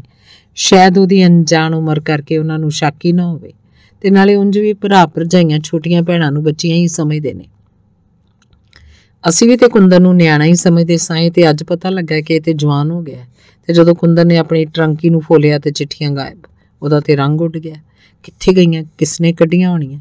ਉਂਝ ਤੇ ਕਿਧਰੇ ਜਾ ਨਹੀਂ ਸਕਦੀਆਂ। ਉਹਨੇ ਟਰੰਕੀ ਬੰਦ ਚੱਕ ਕੀਤੀ ਤੇ ਕਮਰੇ 'ਚ ਬੈਠਿਆਂ ਦੇ ਮੂੰਹ ਵੱਲ ਤੱਕਿਆ।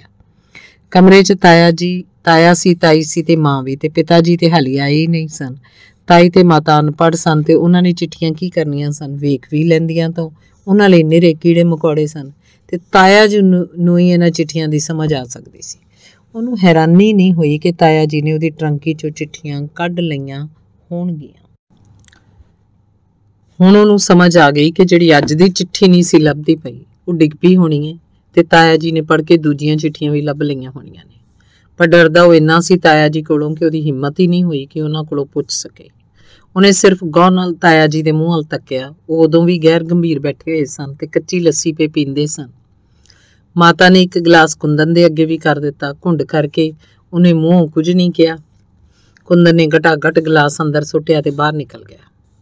ਹੁਣ ਇਹ ਆਪਣੇ ਯਾਰ ਕ੍ਰਿਸ਼ਨਾਦੀਪ ਕੋਲ ਜਾਏਗਾ। ਤਾਇਆ ਜੀ ਦਾ ਮਨ ਹੋਇਆ ਕਿ ਉਹ ਵੀ ਉੱਠ ਕੇ ਉਹਦੇ ਮਗਰ ਟੁਰ ਪੈਣ, ਪਰ ਉਹ ਬੈਠੇ ਰਹੇ ਤੇ ਸੋਚਦੇ ਰਹੇ। ਦੂਜੇ ਭਲਕ ਜਦੋਂ ਕੁੰਦਨ ਕਾਲਜ ਚਲਾ ਗਿਆ ਤਾਂ ਤਾਇਆ ਜੀ ਅੰਦਾਜ਼ੇ ਨਾਲ ਪੁੱਛ ਪਛਾ ਕੇ ਪ੍ਰੋਫੈਸਰ ਦੇ ਘਰ ਜਾ ਆਪਣੇ।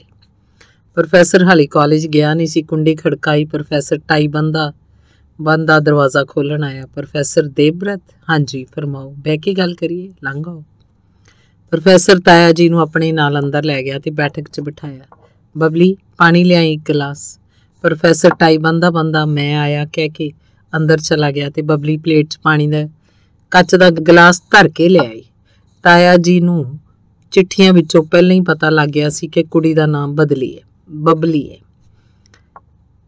ਵੇਖਨੇ ਆ ਕਿਹੜੀ ਏ ਜਿਹੜੀ ਸਾਡੇ ਕੁੰਦਨ ਨੂੰ ਪਾਗਲ ਕਰੀ ਫਿਰਦੀ ਏ। ਬਾਲੜੀ ਤੇ ਵਾਹਵਾ ਏ। ਤਾਇਆ ਜੀ ਨੇ ਬਬਲੀ ਨੂੰ ਪਾਣੀ ਰੱਖਦੀ ਨੂੰ ਤੱਕ ਕੇ ਸੋਚਿਆ, ਹੈ ਪਰ ਉਮਰੋਂ ਛੋਟੀ, ਕੀ ਹਰਜੇ ਜੇ ਸਾਡੀ ਨੂੰਹ ਬਣ ਜਾਏ। ਕੁੰਦਨ ਵੀ ਹਾਲੀ ਅਣਜਾਣ ਹੈ। ਤਾਇਆ ਜੀ ਇਹਨਾਂ ਸੋਚਾਂ 'ਚ ਹੀ ਸਨ ਕਿ ਪ੍ਰੋਫੈਸਰ ਆ ਗਿਆ। ਹਾਂਜੀ ਫਰਮਾਓ, ਜੇ ਤੁਹਾਡੇ ਕੋਲ ਟਾਈਮ ਹੈ ਤੇ ਗੱਲ ਕਰਨੇ ਆ, ਨਹੀਂ ਤੇ ਸ਼ਾਮੀ ਆ ਜਾਵਾਂਗਾ। ਪਤਾ ਨਹੀਂ ਕਿਉਂ ਤਾਇਆ ਜੀ ਦੇ ਗੱਲ ਕਰਨ ਤੋਂ ਪਹਿਲਾਂ ਹੀ ਹੌਸਲੇ ਢਹਿ ਗਏ ਸਨ। ਸ਼ਾਇਦ ਉਹਨਾਂ ਸੋਚਿਆ ਕਿ ਇਸ ਵੇਲੇ ਸਵਾਰ ਕੇ ਗੱਲ ਹੋ ਸਕੇ ਕਿ ਨਾ, ਇਹਨੇ ਡਿਊਟੀ ਤੇ ਜਾਣਾ ਤੇ ਪਤਾ ਨਹੀਂ ਬਾਲਾ ਖਿਜੀ ਨਾ ਜਾਵੇ ਤੇ ਕਿਤੇ ਤੂੰ ਮੈਂ ਨਾ ਹੋ ਜਾਏ। ਹੈ ਤੇ ਸਾਡੇ ਮੁੰਡੇ ਦੀ ਗਲਤੀ, ਜਿਹਨੇ ਪਰਾਈ ਕੁੜੀ ਨੂੰ ਚਿੱਠੀਆਂ ਲਿਖੀਆਂ ਨੇ ਤੇ ਉਹ ਵੀ ਤੇ ਅੱਗੋਂ ਲਿਖਦੀ ਰਹੀ ਹੈ, ਤੇ ਜੇ ਉਹਦੀ ਮਰਜ਼ੀ ਨਾ ਹੁੰਦੀ ਤਾਂ ਗੱਲ ਟੁਰਨੀ ਓ ਨਹੀਂ ਸੀ। ਇਲਜ਼ਾਮ ਸਾਰਾ ਮੁੰਡੇ ਸਿਰ ਆਉਣਾ। ਖੈਰ ਵੇਖਨੇ ਆ ਗੱਲ ਕਿਵੇਂ ਟੁਰਦੀ ਹੈ। ਪ੍ਰੋਫੈਸਰ ਆ ਕੇ ਕੁਰਸੀ ਤੇ ਬਹਿ ਗਿਆ। ਤੁਸੀਂ ਫਰਮਾਓ, ਟਾਈਮ ਮੇਰੇ ਕੋਲ ਹੈਗਾ। ਗੱਲ ਇੰਝ ਏ, ਤੁਹਾਡੀ ਭੈਣ ਬਬਲੀ ਹੈ। ਹਾਂਜੀ ਕੀ ਗੱਲ? ਗੱਲ ਕੁਝ ਨਹੀਂ, ਸਾਡਾ ਮੁੰਡਾ ਕੁੰਦਨ ਉਹਨੂੰ ਪਸੰਦ ਕਰਦਾ। ਤੁਸੀਂ ਗੁੱਸਾ ਨਾ ਕਰਨਾ, ਕੁੜੀ ਸਾਡੀ ਹੋ ਗਈ। ਪ੍ਰੋਫੈਸਰ ਅੱਗੋਂ ਚੁੱਪ। ਪਹਿਲਾਂ ਤੇ ਉਹਨੂੰ ਗੱਲ ਦੀ ਸਮਝ ਹੀ ਨਹੀਂ ਆਈ। ਕੌਣ ਕੁੰਦਨ ਪਸੰਦ ਕਰਦਾ ਹੈ, ਮਾਮਲਾ ਕੀ ਹੈ? ਮੈਨੂੰ ਸਮਝ ਨਹੀਂ ਆਈ ਤੁਹਾਡੀ ਗੱਲ। ਬਸ ਤੁਸੀਂ ਸਮਝ ਲਓ ਕੁੜੀ ਸਾਡੀ ਹੋ ਗਈ, ਪਰ ਹਾਲੀ ਦੋਵੇਂ ਅਣਜਾਣ ਨੇ, ਇਸ ਲਈ ਵੱਡੇ ਹੋ ਜਾਣ ਜ਼ਰਾ, ਫਿਰ ਕੁਝ ਸੋਚਾਂਗੇ। ਪ੍ਰੋਫੈਸਰ ਹਾਲੀ ਵੀ ਬੁੰਦ ਲਿਆ ਸੀ। ਉਹਨੂੰ ਵੀ ਪਤਾ ਸੀ ਕਿ ਕੁੜੀ ਕੀ ਪਈ ਕਰਦੀ ਏ। ਉਹਨੇ ਇਸ ਵੇਲੇ ਕਾਲਜ ਜਾਣ ਲੱਗਿਆਂ ਕਲੇਸ਼ ਪਾਣਾ ਮੁਨਾਸਬ ਨਹੀਂ ਸਮਝਿਆ ਤੇ ਤਾਇਆ ਜੀ ਨੂੰ ਟੋਰਨ ਦੀ ਕੀਤੀ। ਮੈਂ ਤੁਹਾਡੀ ਗੱਲ ਸਮਝ ਲਈਏ, ਮੈਨੂੰ ਸੋਚ ਲੈਣ ਦਿਓ। ਸੋਚਣ ਵਾਲੀ ਕਿਹੜੀ ਗੱਲ ਏ? ਬਾਕੀ ਤੁਸੀਂ ਜ਼ਰਾ ਖਿਆਲ ਰੱਖਣਾ, ਬਬਲੀ ਵਿੱਚ ਮੁੰਡੇ ਨੂੰ ਚਿੱਠੀਆਂ ਲਿਖਦੀ ਏ। ਇਹ ਮੇਰੇ ਕੋਲ ਏ। ਮੁੰਡਾ ਸਾਡਾ ਕਮਲਾ ਜਿਹਾ, ਤੁਸੀਂ ਧਿਆਨ ਰੱਖਣਾ। ਪ੍ਰੋਫੈਸਰ ਨੇ ਹੱਥ ਵਧਾ ਕੇ ਚਿੱਠੀਆਂ ਫੜ ਲਈਆਂ ਤੇ ਤਾਇਆ ਜੀ ਨੂੰ ਟੋਰ ਦਿੱਤਾ। ਮੈਂ ਤੁਹਾਨੂੰ 2-4 ਦਿਨਾਂ 'ਚ ਮਿਲਾਂਗਾ। ਮਿਲਣਾ ਕੀ ਸੀ? ਕੁੰਦਨ ਨੂੰ ਕ੍ਰਿਸ਼ਨਾਦੀਪ ਕੋਲੋਂ ਪਤਾ ਲੱਗ ਗਿਆ ਕਿ ਪ੍ਰੋਫੈਸਰ ਨੇ ਆਪਣੀ ਭੈਣ ਨੂੰ ਕੁੱਟਿਆ, ਤੇ ਜੇ ਉਹ ਪੜ੍ਹਿਆ ਲਿਖਿਆ ਨਾ ਹੁੰਦਾ ਤਾਂ ਸ਼ਾਇਦ ਸੋਟੀਆਂ ਨਾਲ ਝੰਪ ਸੁੱਟਦਾ ਜਾਂ ਜਾਨੋਂ ਹੀ ਮਾਰ ਦਿੰਦਾ, ਪਰ ਉਹਨੇ ਧੱਫਾ ਹੀ ਮਾਰੇ। ਗੁੱਤ ਵੀ ਸ਼ਾਇਦ ਪੁੱਟੀ ਹੋਣੀ ਹੈ। ਤੇ ਕੁੰਦਨ ਨੂੰ ਇਹ ਵੀ ਪਤਾ ਨਹੀਂ ਲੱਗਿਆ ਕਿ ਅੱਗੋਂ ਬਬਲੀ ਨੇ ਕੁਝ ਕਿਹਾ ਹੈ ਕਿ ਨਹੀਂ। ਮੰਨ ਗਈ ਹੋਣੀ ਹੈ। ਹੋ ਸਕਦਾ ਇਹ ਵੀ ਕਿਹਾ ਹੋਵੇ ਕਿ ਅਸੀਂ ਪਿਆਰ ਕਰਦੇ ਹਾਂ। ਇਹ ਵੀ ਦੱਸਿਆ ਹੋਣਾ ਕਿ ਅਸੀਂ ਹਾਲੇ ਕਿਧਰੇ ਮਿਲੇ ਨਹੀਂ ਤੇ ਸਕੀਮ ਵੇ ਬਣਾਉਂਦੇ ਸਾਂ। ਇਹ ਵੀ ਜ਼ਰੂਰ ਦੱਸਿਆ ਹੋਣਾ ਕਿ ਕ੍ਰਿਸ਼ਨਾਦੀਪ ਉਹਨਾਂ ਦੇ ਕਾਸਤ ਦਾ ਕੰਮ ਕਰਦਾ ਸੀ। ਪਰ ਪ੍ਰੋਫੈਸਰ ਸਿਆਣਾ ਪਿਆ, ਉਹਨੇ ਕ੍ਰਿਸ਼ਨਾਦੀਪ ਨੂੰ ਕੁਝ ਨਹੀਂ ਕਿਹਾ। ਘਰ ਦੀ ਗੱਲ ਉਹਨੇ ਅੰਦਰ ਵੜ ਕੇ ਨਜਿੱਠ ਲਈ ਤੇ ਬਬਲੀ ਨੂੰ ਕੁੱਟਿਆ ਮਾਰਿਆ ਤੇ ਕੋਇਟੇ ਬਲੋਚਿਸਤਾਨ ਭੇਜ ਦਿੱਤਾ। ਨੇੜੇ ਤੇੜੇ ਵੀ ਨਹੀਂ। ਉੱਥੇ ਕੁੜੀ ਦੇ ਮਾਪੇ ਰਹਿੰਦੇ ਸਨ। ਕ੍ਰਿਸ਼ਨਾਦੀਪ ਕੋਲੋਂ ਹੀ ਇਹ ਸਾਰੀਆਂ ਗੱਲਾਂ ਕੁੰਦਨ ਨੂੰ ਪਤਾ ਲੱਗੀਆਂ। ਤਾਇਆ ਜੀ ਦੁਬਾਰਾ ਅਗਲੇ ਐਤਵਾਰ ਜਲੰਧਰੋਂ ਇਸੇ ਕੰਮ ਲਈ ਆਏ ਕਿ ਪ੍ਰੋਫੈਸਰ ਨਾਲ ਗੱਲ ਕਰੀਏ, ਪਰ ਘਰ ਵੜਦਿਆਂ ਹੀ ਕੁੰਦਨ ਦਾ ਉਤਰਿਆ ਮੂੰਹ ਤੱਕ ਕੇ ਉਹਨਾਂ ਨੂੰ ਖੁੜਕ ਗਈ ਕਿ ਕੁਝ ਗੱਲ ਜ਼ਰੂਰ ਹੈ। ਪਰ ਨਾ ਉਹਨਾਂ ਦਾ ਹੌਸਲਾ ਪਿਆ ਕੁੰਦਨ ਨੂੰ ਪੁੱਛਣ ਦਾ ਤੇ ਨਾ ਕੁੰਦਨ ਦਾ ਹੌਸਲਾ ਪਿਆ ਕਿ ਤਾਇਆ ਜੀ ਨਾਲ ਗੱਲ ਕਰੇ।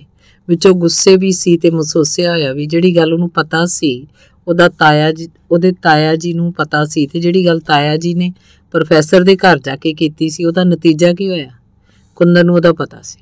ਦੋਹਾਂ ਦੇ ਹੱਥ ਗੱਲ ਦਾ ਆਪਣਾ ਆਪਣਾ ਸਿਰਾ ਸੀ। ਕੁੰਦਨ ਨੇ ਇਹ ਸਾਰਾ ਹਫ਼ਤਾ ਆਪਣੀ ਬਦਕਿਸਮਤੀ ਤੇ ਝੂਰਦਿਆਂ ਬਿਤਾਇਆ ਸੀ ਤੇ ਮੁੜ ਮੁੜ ਕੇ ਉਹਨੂੰ ਇਹ ਖਿਆਲ ਆਉਂਦਾ ਸੀ ਕਿ ਜੇ ਅਸੀਂ ਗਰੀਬ ਨਾ ਹੁੰਦੇ ਇਹ ਤੋਂ ਵਧੇਰੇ ਉਹ ਹਾਲੀ ਸੋਚਣ ਜੋਗਾ ਨਹੀਂ ਸੀ। ਉਹਨੂੰ ਨਹੀਂ ਸੀ ਪਤਾ ਕਿ ਸਵਾਲ ਸਿਰਫ ਗਰੀਬੀ ਦਾ ਨਹੀਂ ਸੀ, ਸਾਡੇ ਸਮਾਜਿਕ ਵਿਹਾਰ ਦਾ ਸੀ, ਬੰਧਨਾਂ ਭਰੀ ਨੈਤਿਕਤਾ ਦਾ ਸੀ। ਸ਼ਾਇਦ ਇਸ ਗੱਲ ਦੀ ਸਮਝ ਉਹਨੂੰ ਨਾਕਾਮ ਇਸ਼ਕਾਂ ਪਿੱਛੋਂ ਵੀ ਨਹੀਂ ਸੀ ਆਈ। ਪਹਿਲਾ ਭਾਗ, ਚੌਥਾ ਅੰਕ। ਤਾਇਆ ਜੀ ਵਾਪਸ ਚਲੇ ਗਏ। ਪ੍ਰੋਫੈਸਰ ਵੱਲੋਂ ਵਾਪਸ ਆਏ ਤਾਂ ਉਹਨਾਂ ਭਰਾ ਦੁਰਗਾ ਦਾਸ ਨਾਲ ਕੋਈ ਗੱਲ ਨਹੀਂ ਕੀਤੀ। ਕਹਿਣ ਲੱਗੇ, ਮੈਂ ਚੱਲਿਆ, ਜਿੱਧਰ ਗਿਆ ਸਾਂ ਬੰਦਾ ਨਹੀਂ ਮਿਲਿਆ। ਕੁੰਦਨ ਕਿੱਥੇ ਵੇ? ਦੁਰਗਾ, ਖਿਆਲ ਰੱਖਿਆ ਕਰ ਮੁੰਡੇ ਦਾ, ਪੜ੍ਹਾਈ ਵੀ ਕਰਦਾ ਕਿ ਲੁੱਟਰ ਹੀ ਫਿਰਦਾ ਰਹਿੰਦਾ। ਤੂੰ ਬੜਾ ਲਾਪਰਵਾਹ ਹੈ।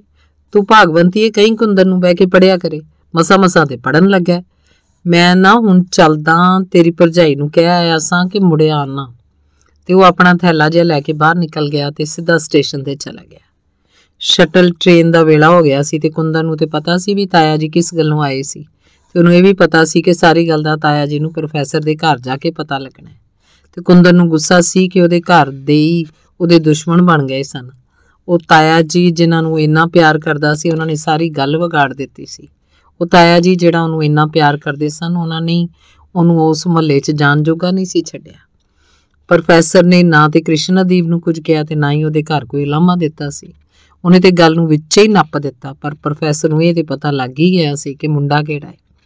ਪਰ ਕ੍ਰਿਸ਼ਨਾਦੀਪ ਦੇ ਘਰ ਗਿਆ ਨੂੰ ਵੀ ਆਂਢ ਗੁਆਂਢ ਤੋਂ ਕਿਸੇ ਦੀ ਤੱਕਣੀ ਨੇ ਇਹ ਅਹਿਸਾਸ ਨਹੀਂ ਦਵਾਇਆ ਕਿ ਉੱਥੇ ਕਿਸੇ ਘਰ 'ਚ ਕੋਈ ਘਟਨਾ ਹੋਈ ਸੀ। ਕ੍ਰਿਸ਼ਨਾਦੀਪ ਕੋਲ ਜਾ ਕੇ ਕੁੰਦਨ ਚੁੱਪ ਕਰਕੇ ਬਹਿ ਗਿਆ। ਕ੍ਰਿਸ਼ਨਾਦੀਪ ਨੇ ਵੀ ਅੱਗੋਂ ਕੁਝ ਨਹੀਂ ਕਿਹਾ, ਸਿਰਫ ਉਹਦੇ ਵੱਲ ਤੱਕਿਆ। ਹੁਣ ਕੁੰਦਨ ਚੁੱਪ ਰਿਹਾ। ਉਹ ਕੀ ਦੱਸ ਸਕਦਾ ਸੀ ਕਿ ਹੁਣ ਕੀ ਹੋ ਸਕਦਾ ਹੈ। ਉਹ ਤੇ ਉਦਾਸ ਸੀ। ਉਹਨੂੰ ਬਬਲੀ ਨਾਲ ਸਾਂਝ ਪਾ ਕੇ ਇੰਝ ਲੱਗਾ ਸੀ ਜਿਵੇਂ ਉਹ ਸ਼ਾਇਰੀ ਦੀ ਸਿਖਰ ਤੇ ਪਹੁੰਚ ਗਿਆ ਹੋਵੇ। ਇਹਨਾਂ ਦਿਨਾਂ 'ਚ ਆਪਣੇ ਆਪ ਨੂੰ ਸਾਹਿਰ ਲੁਧਿਆਣਵੀ ਨਾਲੋਂ ਵੀ ਵਧੇਰੇ ਖੁਸ਼ਕਿਸਮਤ ਸਮਝਦਾ ਸੀ, ਕਿਉਂਕਿ ਸਾਹਿਰ ਲੁਧਿਆਣਵੀ ਤੇ ਮਹਿਬੂਬ ਨੂੰ ਗੱਲ ਦੀ ਸਿਰਫ ਗੱਲ ਕਰਦਾ ਸੀ, ਪਰ ਉਹਦੀ ਮਹਿਬੂਬ ਤੇ ਉਹਨੂੰ ਮਿਲ ਗਈ ਸੀ। ਮੁਲਾਕਾਤ ਨਹੀਂ ਸੀ ਹੋਈ, ਪਰ ਜਿਹੜੀ ਹਰ ਵੇਲੇ ਉਹਦੇ ਦਿਲ ਦਿਮਾਗ ਤੇ ਛਾਈ ਰਹਿੰਦੀ ਸੀ। ਕਈ ਵਾਰ ਉਹਨੇ ਗਾਲਿਬ ਦਾ ਇਹ ਸ਼ੇਰ ਗੁਣਗੁਣਾਇਆ ਸੀ, ਦਿਲ ਕੇ ਆईने में है तस्वीरे यार, जब जरा गर्दन झुकाई देख ली। ਹੁਣੇ ਤੇ ਉਹਨਾਂ ਨੇ ਸੋਚ ਕੇ ਦੁਸਹਿਰੇ ਵਾਲੇ ਦਿਨ ਮਿਲਣ ਦੀ ਸਲਾਹ ਬਣਾਈ ਸੀ। ਉਸ ਦਿਨ ਭੀੜ 'ਚ ਕਿਸੇ ਨੇ ਉਹਨਾਂ ਨੂੰ ਸਹੀ ਨਹੀਂ ਸੀ ਕਰਨਾ। ਉਹਨਾਂ ਨੇ ਇੱਕ ਦੂਜੇ ਦਾ ਹੱਥ ਫੜ ਕੇ ਮੇਲੇ 'ਚ ਘੁੰਮਣ ਦੀ ਜੁਰਤ ਤੇ ਨਹੀਂ ਸੀ ਕਰਨੀ, ਪਰ ਨਾਲ ਟੁਰਦਿਆਂ ਉਹਨਾਂ ਕ੍ਰਿਸ਼ਨਾਦੀਪ ਨੂੰ ਕੁਝ ਵਿੱਥ ਤੇ ਪਿੱਛੇ ਟੁਰੇ ਆਉਣ ਲਈ ਕਹਿਣਾ ਸੀ, ਕਿਉਂਕਿ ਜੇ ਕੋਈ ਦੋਵਾਂ ਘਰਾਂ ਦਾ ਵਾਕਫਕਾਰ ਸਹੀ ਹੋਵੇ ਤਾਂ ਉਹਨਾਂ ਨੂੰ ਖਬਰਦਾਰ ਕਰ ਸਕੇ। ਪਰ ਮੌਕਾ ਹੀ ਨਹੀਂ ਆਇਆ। ਤਾਇਆ ਜੀ ਪਹਿਲਾਂ ਹੀ ਖਬਰਦਾਰ ਹੋ ਗਏ। ਖਬਰਦਾਰ ਵੀ ਕਾਹਦੇ ਹੋਏ, ਸਗੋਂ ਪ੍ਰੋਫੈਸਰ ਦੇਵਬ੍ਰਤ ਨੂੰ ਖਬਰਦਾਰ ਕਰਕੇ ਦੋ ਮਾਸੂਮ ਦਿਲਾਂ ਦੀ ਮੁਹੱਬਤ ਨੂੰ ਕੁਚਲ ਕੇ ਰੱਖ ਦਿੱਤਾ। ਇਸੇ ਲਈ ਕੁੰਦਨ ਆਪਣੇ ਤਾਇਆ ਜੀ ਨਾਲ ਗੁੱਸੇ ਸੀ। ਹੁਣ ਉਹ ਕ੍ਰਿਸ਼ਨਦੀਪ ਨੂੰ ਕੀ ਦੱਸਦਾ। ਹੁਣ ਤੇ ਇੰਝ ਲੱਗਦਾ ਸੀ ਕਿ ਜ਼ਿੰਦਗੀ ਦਾ ਮਕਸਦ ਹੀ ਖਤਮ ਹੋ ਗਿਆ ਹੋਵੇ। ਹਾਲੇ ਤੱਕ ਜ਼ਿੰਦਗੀ ਦੇ ਕਿਸੇ ਹੋਰ ਮਕਸਦ ਦਾ ਚਿੱਤਰ ਮਨ 'ਚ ਨਹੀਂ ਸੀ ਬਣਿਆ। ਸਿਰਫ ਬਬਲੀ ਨਾਲ ਚਿੱਠੀ ਪੱਤਰੀ ਕਰਕੇ ਇੰਝ ਲੱਗਣ ਲੱਗ ਪਿਆ ਸੀ ਕਿ ਜ਼ਿੰਦਗੀ ਦੀ ਕੋਈ ਮੰਜ਼ਿਲ ਹੈ ਸੀ ਜਿੱਥੇ ਉਹਨੇ ਪਹੁੰਚਣਾ, ਪਰ ਹੁਣ ਤੇ ਇੰਝ ਲੱਗਦਾ ਸੀ ਜਿਕਣ ਕੋਈ ਮੰਜ਼ਿਲ ਹੀ ਨਾ ਰਹੀ ਹੋਵੇ। ਹਾਲੀ ਦੁਨੀਆਦਾਰੀ, ਦੁਨੀਆ ਦੇ ਝਮੇਲਿਆਂ, ਰਾਜਨੀਤੀ, ਸਮਾਜ, ਕਿਸੇ ਬਾਰੇ ਕੋਈ ਵਿਚਾਰ ਨਹੀਂ ਸੀ ਬਣੇ। ਇਸ਼ਕ ਤੇ ਆਪਣੇ ਆਪ ਹੀ ਸਰੀਰਾਂ ਦੀ ਤਰੰਗ ਨੇ ਇੱਕ ਮਕਸਦ, ਇੱਕ ਮੰਜ਼ਿਲ ਬਣਾ ਦਿੱਤੀ ਹੈ। ਪਰ ਸਰੀਰ ਦੀਆਂ ਤਰੰਗਾਂ ਇਹ ਕਿਵੇਂ ਸਮਝਾ ਦਿੰਦੀਆਂ ਨੇ ਕਿ ਇਸ ਸੰਬੰਧ ਨੂੰ ਲੁਕਾ ਕੇ ਰੱਖਣਾ ਹੈ। ਸ਼ਾਇਦ ਇਹਨਾਂ ਰੁਕਾਵਟਾਂ ਦੀ ਸੌੜ ਸਾਰੇ ਆਲੇ ਦੁਆਲੇ ਦੇ ਵਿਹਾਰ ਤੋਂ ਲੱਗ ਜਾਂਦੀ ਹੈ। ਇਸੇ ਕਰਕੇ ਤੇ ਕਸਦ ਲੱਭਣਾ ਪੈਂਦਾ, ਇਸੇ ਕਰਕੇ ਤੇ ਉੱਲਾ ਰੱਖਣਾ ਪੈਂਦਾ, ਇਸੇ ਕਰਕੇ ਤੇ ਮਿਲਣ ਲਈ ਤਰਸਣਾ ਪੈਂਦਾ, ਇਸੇ ਲਈ ਤੇ ਬਬਲੀ ਨੂੰ ਕੁੱਟ ਪੈਂਦੀ ਹੈ, ਇਸੇ ਲਈ ਤੇ ਉਹਨੂੰ ਬਲੋਚਿਸਤਾਨ ਜਾਣਾ ਪੈਂਦਾ, ਇਸੇ ਲਈ ਤੇ ਚਿੱਠੀਆਂ ਨੂੰ ਲੁਕਾ ਕੇ ਰੱਖਣ ਦੀ ਜਾਂਚ ਆ ਜਾਂਦੀ ਹੈ, ਇਸੇ ਲਈ ਤੇ ਦਿਲ ਨਹੀਂ ਲੱਗਦਾ, ਇਸੇ ਲਈ ਤੇ ਪੜ੍ਹਨ ਨੂੰ ਜੀ ਨਹੀਂ ਕਰਦਾ, ਇਸੇ ਲਈ ਤੇ ਜਦੋਂ ਕ੍ਰਿਸ਼ਨਾਦੀਪ ਨੇ ਹੁਣ ਕਿਹਾ ਤੇ ਕੁੰਦਨ ਦਾ ਰੋਣ ਨਿਕਲ ਗਿਆ। ਕ੍ਰਿਸ਼ਨਾਦੀਪ ਦੀ ਝੋਲੀ 'ਚ ਸਿਰ ਰੱਖ ਕੇ ਰੋਇਆ। ਕ੍ਰਿਸ਼ਨਾਦੀਪ ਨੇ ਉਹਨੂੰ ਚੁੱਪ ਕਰਾਉਣਾ ਚਾਹਿਆ, ਪਰ ਉਹਦਾ ਆਪਣਾ ਰੋਣ ਪਿਆ ਨਿਕਲਦਾ ਸੀ। ਬੇਟਾ, ਇਸ਼ਕ 'ਚ ਗੱਲਾਂ ਤੇ ਹੁੰਦੀਆਂ ਹੀ ਨੇ, ਹੁਣ ਰੋਣਾ ਕਾਹਨੂੰ ਏ? ਕ੍ਰਿਸ਼ਨਾਦੀਪ ਨੇ ਦਿਲ ਪੱਕਾ ਕਰਕੇ ਇੰਝ ਕਿਹਾ ਜਿਕਣ ਉਹ ਕੁੰਦਨ ਦਾ ਵਡੇਰਾ ਹੋਵੇ ਤੇ ਇਹਨਾਂ ਮਾਮਲਿਆਂ ਦਾ ਤਜਰਬੇਕਾਰ ਹੋਵੇ। ਪਰ ਕੁੰਦਨ ਤੇ ਸਮਝਾਉਣੇ ਦਾ ਕੋਈ ਅਸਰ ਨਹੀਂ ਹੋਇਆ ਤੇ ਨਾ ਹੀ ਉਹਨੇ ਅੱਗੋਂ ਕਚੀਚੀ ਵੱਟ ਕੇ ਸਮਾਜ ਨੂੰ ਗਾਲ ਕੱਢੀ। ਉਹਨੂੰ ਤੇ ਆਪਣੇ ਤਾਇਆ ਜੀ ਤੇ ਗੁੱਸਾ ਪਿਆ ਹੁੰਦਾ ਸੀ, ਜਿਨ੍ਹਾਂ ਨੇ ਖਾਮਖਾ ਟੰਗ ਅੜਾਈ ਸੀ। ਕੀ ਕਰੀਏ? ਇਹ ਗੱਲ ਕੁੰਦਨ ਦੇ ਮਨ ਵਿੱਚ ਸੀ, ਪਰ ਕਹੀ ਕ੍ਰਿਸ਼ਨਾਦੀਪ ਨੇ। ਇੰਨੇ ਨੂੰ ਕੁੰਦਨ ਰੋ ਧੋ ਕੇ ਚੁੱਪ ਕਰ ਗਿਆ ਸੀ। ਉਹ ਕੀ ਜਵਾਬ ਦਿੰਦਾ? ਸਵਾਲ ਤੇ ਉਹਦੇ ਦਿਲ ਦਾ ਹੀ ਸੀ। ਤੇਜ਼ ਦੌੜਦਾ ਦਿਮਾਗ ਕੀ ਕਰੀਏ ਉੱਤੇ ਅੜਿਆ ਰਿਹਾ। ਕੋਈ ਰਾਹ ਨਹੀਂ ਸੀ ਨਜ਼ਰੀ ਆਉਂਦਾ। ਝੱਟ ਬਹਿ ਕੇ ਘਰੇ ਪਰਤ ਆਇਆ। ਇਸ ਹਾਲਤ ਵਿੱਚ ਨਾ ਉਹਦਾ ਜੀ ਕਰਦਾ ਸੀ ਕਿ ਕਿਧਰੇ ਹੋਰ ਜਾਵੇ, ਨਾ ਕਾਲਜ ਜਾਣ ਨੂੰ, ਨਾ ਪੜ੍ਹਨ ਨੂੰ, ਤੇ ਨਾ ਕਿਸੇ ਹੋਰ ਦੋਸਤ ਨੂੰ ਮਿਲਣ ਨੂੰ। ਉਹਦੇ ਇਸ਼ਕ ਦੇ ਝੋਰੇ ਦੀ ਗਮ ਦੀ ਕਿਸੇ ਨੂੰ ਸਮਝ ਨਹੀਂ ਸੀ ਆ ਸਕਣੀ, ਭਾਵੇਂ ਸਗੋਂ ਹੱਸਣ। ਉਹਨੂੰ ਤੇ ਸਿਰਫ ਹਮਦਰਦੀ ਚਾਹੀਦੀ ਸੀ, ਮੋਢੇ ਤੇ ਸਿਰ ਰੱਖ ਕੇ ਰੋਣ ਨੂੰ। ਉਹਨੂੰ ਆਪਣੀ ਨਾਕਾਮੀ ਉੱਤੇ ਤਰਸ ਪਿਆ ਆਉਂਦਾ ਸੀ ਤੇ ਨਾ ਉਹਦੇ ਤੇ ਤਰਸ ਆਉਂਦਾ ਸੀ ਕ੍ਰਿਸ਼ਨਾਦੀਪ ਨੂੰ, ਜਿਹੜਾ ਉਹਦਾ ਭੇਤੀ ਸੀ। ਹੋਰ ਕਿਸੇ ਦੋਸਤ ਨੂੰ ਤੇ ਉਹਨੇ ਦੱਸਿਆ ਹੀ ਨਹੀਂ ਸੀ। ਉਹਨੂੰ ਕ੍ਰਿਸ਼ਨਾਦੀਪ ਆਪਣੇ ਵਰਗਾ ਹਮਾਤੜ ਸਾਥੀ ਲੱਗਦਾ ਸੀ, ਇਸੇ ਲਈ ਉਹਨੂੰ ਹੀ ਉਹ ਦਿਲ ਦੀ ਗੱਲ ਦੱਸ ਸਕਦਾ ਸੀ। ਬਾਕੀ ਸਾਰੇ ਦੋਸਤ ਅਮੀਰ ਸਨ, ਇਸ ਲਈ ਉਹਨਾਂ ਨਾਲ ਗੱਲ ਕਰਨ ਦਾ ਜਾਂ ਭੇਤ ਖੋਲ੍ਹਣ ਦਾ ਸਵਾਲ ਹੀ ਪੈਦਾ ਨਹੀਂ ਸੀ ਹੋਇਆ। ਇਹ ਸਮਝ ਉਹਨੂੰ ਪਤਾ ਨਹੀਂ ਕੀਕਣ ਆ ਗਈ ਸੀ ਕਿ ਇਹ ਗੱਲ ਸਾਰਿਆਂ ਨਾਲ ਕਰਨ ਵਾਲੀ ਨਹੀਂ। ਕ੍ਰਿਸ਼ਨਾਦੀਪ ਭਾਵੇਂ ਉਹਦੇ ਨਾਲ ਹੀ ਪੜ੍ਹਦਾ ਸੀ, ਉਹਨੂੰ ਕਿਸੇ ਨਾਲ ਇਸ਼ਕ ਵੀ ਨਹੀਂ ਸੀ, ਫਿਰ ਵੀ ਉਹ ਕੁੰਦਨ ਵਾਂਗ ਹੀ ਦੁਖੀ ਰਹਿੰਦਾ ਸੀ। ਦੋਹਾਂ ਨੂੰ ਇੱਕ ਦੂਜੇ ਕੋਲ ਬਹਿ ਕੇ ਤਸੱਲੀ ਹੁੰਦੀ ਸੀ। ਇਸੇ ਲਈ ਹੁਣ ਵੀ ਇਸ ਹਾਲਤ ਵਿੱਚ ਉਹ ਜਦੋਂ ਘਰੋਂ ਨਿਕਲਦਾ ਕ੍ਰਿਸ਼ਨਦੀਪ ਦੇ ਘਰ ਚਲਾ ਜਾਂਦਾ, ਕਾਲਜ ਜਾਣ ਦੀ ਥਾਂ ਬੁੱਢੇ ਨਾਲੇ ਵੱਲ ਨਿਕਲ ਜਾਂਦੇ, ਉਹਦੇ ਕੰਢੇ ਕੰਢੇ ਘੁੰਮਦੇ ਰਹਿੰਦੇ ਜਾਂ ਫਿਰ ਕਦੀ ਕਦੀ ਕਿਲੇ ਦੇ ਪਿੱਛੇ ਕੰਧ ਨਾਲ ਢੋਹ ਲਾ ਕੇ ਛਾਵੇਂ ਜਾ ਪੈਂਦੇ। ਚੱਲ ਭਰਤੀ ਹੋ ਜਾਈਏ। ਉਹ ਕਿਵੇਂ? ਕੱਲ ਮੈਂ ਕਿਲੇ ਦੇ ਬੂਹੇ ਤੇ ਇਸ਼ਤਿਹਾਰ ਲੱਗਾ ਤੱਕਿਆ ਸੀ। ਚੱਲ ਕੇ ਪੜ੍ਹੀਏ। ਦੋਵੇਂ ਕਿਲੇ ਦੇ ਪਿੱਛੇ ਉੱਠ ਕੇ ਉਹਦੇ ਵੱਡੇ ਫਾਟਕ ਕੋਲ ਆ ਗਏ ਤੇ ਭਰਤੀ ਦਾ ਇਸ਼ਤਿਹਾਰ ਪੜ੍ਹਨ ਲੱਗ ਪਏ। ਸੁਨਹਿਰਾ ਮੌਕਾ। ਤੇ ਫਿਰ ਭਰਤੀ ਹੋ ਕੇ ਮਿਲਣ ਵਾਲੀਆਂ ਸਹੂਲਤਾਂ ਦੀਆਂ ਗੱਲਾਂ। ਦੂਜੇ ਦਿਨ ਉਹ ਬਿਨਾਂ ਦੱਸੇ ਗੱਡੀ ਚੜ੍ਹ ਕੇ ਜਲੰਧਰ ਛਾਉਣੀ ਭਰਤੀ ਦੇ ਦਫ਼ਤਰ ਪਹੁੰਚ ਗਏ। ਜੰਗ ਕਰਕੇ ਭਰਤੀ ਉਹਨਾਂ ਦਿਨਾਂ ਵਿੱਚ ਜ਼ੋਰਾਂ ਤੇ ਸੀ। ਧੰਨਵਾਦ।